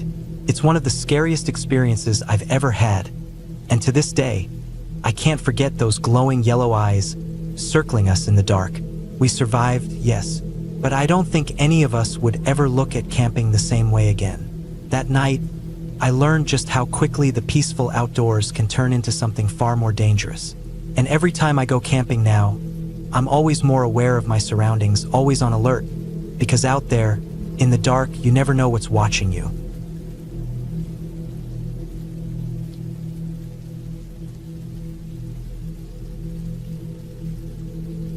Camping was something my family did every summer when I was growing up. It wasn't a question of if we were going, just a matter of where. We'd load up the car with tents, tarps, coolers, food bins, sleeping bags, and whatever else my parents decided we needed that year. Sometimes it was Virginia Beach, sometimes Westmoreland, which I always dreaded. It had these swampy parts, bugs the size of your thumb, and it just smelled like hot plastic and mildew all the time. But then there was Assateague, which was a different kind of wild. You had the beach, the breeze, the salty air, and the ponies. Real, actual wild ponies. That summer, I think I was maybe around 9 or 10. Old enough to understand what was going on, but still young enough that things could easily scare me if they caught me off guard. We got to the campground in Assateague sometime in the afternoon. The sun was still high, the wind kicking up little bursts of sand in the parking lot. You could smell the sea even before you could see it. and I remember feeling excited when we parked the car and started unpacking.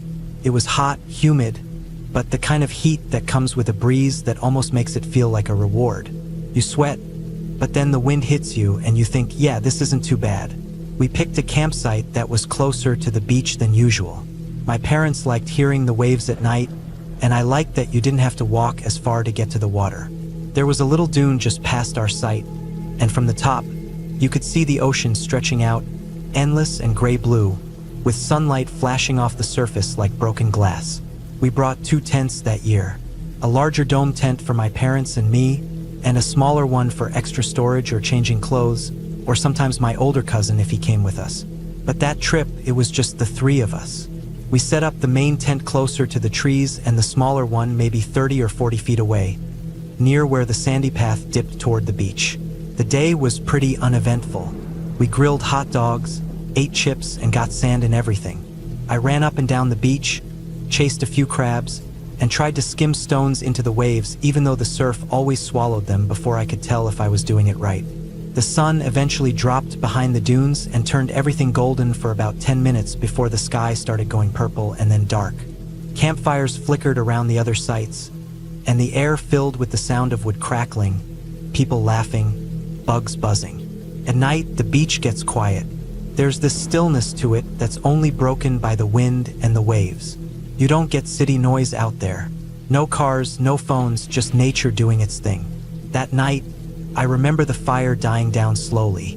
My dad poked at the coals with a stick while my mom packed away what food was left. Then we turned in. I fell asleep to the sound of waves and the faint rustling of the wind tugging at the tent's rainfly. The fabric swayed gently in and out, like the whole thing was breathing. It felt safe, like being wrapped in a soft, warm bag. I always liked sleeping in the tent, even when it got cold, because it felt like a little house just for us. I don't know what time it was when I woke up, but it was still dark, the kind of deep, middle-of-the-night dark that feels heavier than just the absence of light. The moon must have been out, though, because I could see shapes and shadows inside the tent. At first, I wasn't sure what woke me. Everything was still. I didn't hear anything obvious. No crack of branches, no footsteps, nothing that would normally pull someone out of sleep. But I was awake, and I felt that creeping sense that something was just a little bit off. It took me a second to realize my mom was sitting up. Her sleeping bag was pulled back, and she was completely still, her back straight, her hands resting in her lap. She wasn't shaking me or talking, just sitting there staring. That's when I noticed her head was turned toward the mesh window of the tent. I followed her gaze and saw it too. There was a figure outside, right up against the tent wall, just on the other side of the mesh, maybe a foot away from where we were sleeping. It looked like a woman, an old woman, thin, with long hair that moved slightly in the breeze, almost like it was floating. I couldn't make out any features, just the outline in the moonlight. Her posture was bent slightly forward, like she was leaning in to see inside. I froze. My heart jumped into my throat and just sat there, thudding hard. I felt cold even though it was warm in the tent. I didn't know what I was looking at, but everything about it felt wrong. Like I'd woken up in a dream that was already halfway to being a nightmare. My mom didn't move, didn't say anything, just stared. I remember whispering to her, not loud, just enough to make a sound. But that was enough. The figure flinched, then moved, fast. Not like a person, not really. It was lower to the ground than I expected, and the way it moved, there was no sound of footsteps. Just this rustling, like brush being pushed aside. Then the shape was gone. My mom finally turned and looked at me. I don't remember if she said anything. I just remember both of us staring at the mesh, then out into the night. My heart was still hammering in my chest, and I didn't want to go back to sleep. Every shadow seemed sharper now, every noise louder. I heard a soft thud somewhere outside, like hooves on packed sand, and for a second, I didn't understand what I just heard. Then it clicked. My mom opened the tent and stepped out with a flashlight, and I followed, more out of fear of being left alone than anything else. The beam of light cut across the sand and trees, and that's when we saw them. Ponies. Wild, feral ponies, just casually making their way down the narrow path toward the beach. There were 4 of them, One had a coat so light it looked white in the moonlight, its mane long and tangled. That was what I'd seen, what we both saw. The old woman was a pony, standing close to the tent, probably trying to sniff around for food. Its long mane hanging down had looked like wiry hair. Its posture, hunched and strange in the shadows, had looked human only because my brain had filled in the blanks wrong in the dark. The campsite had been set up right across one of their trails. We didn't know it, or maybe we hadn't paid enough attention when we were setting up the tents, but that's what it was. The ponies were just following their regular path down toward the water. They weren't trying to scare anyone. They probably didn't even know we were there until they got too close. Eventually, we went back into the tent. My mom zipped it up, checked the snacks were packed away in the bins outside, and lay back down. I stayed awake longer, just listening to the ponies walking past, their soft hooves padding in the sand, the occasional snort or shake of their manes. I could still picture the shape in the window, the silhouette that had looked so much like something else.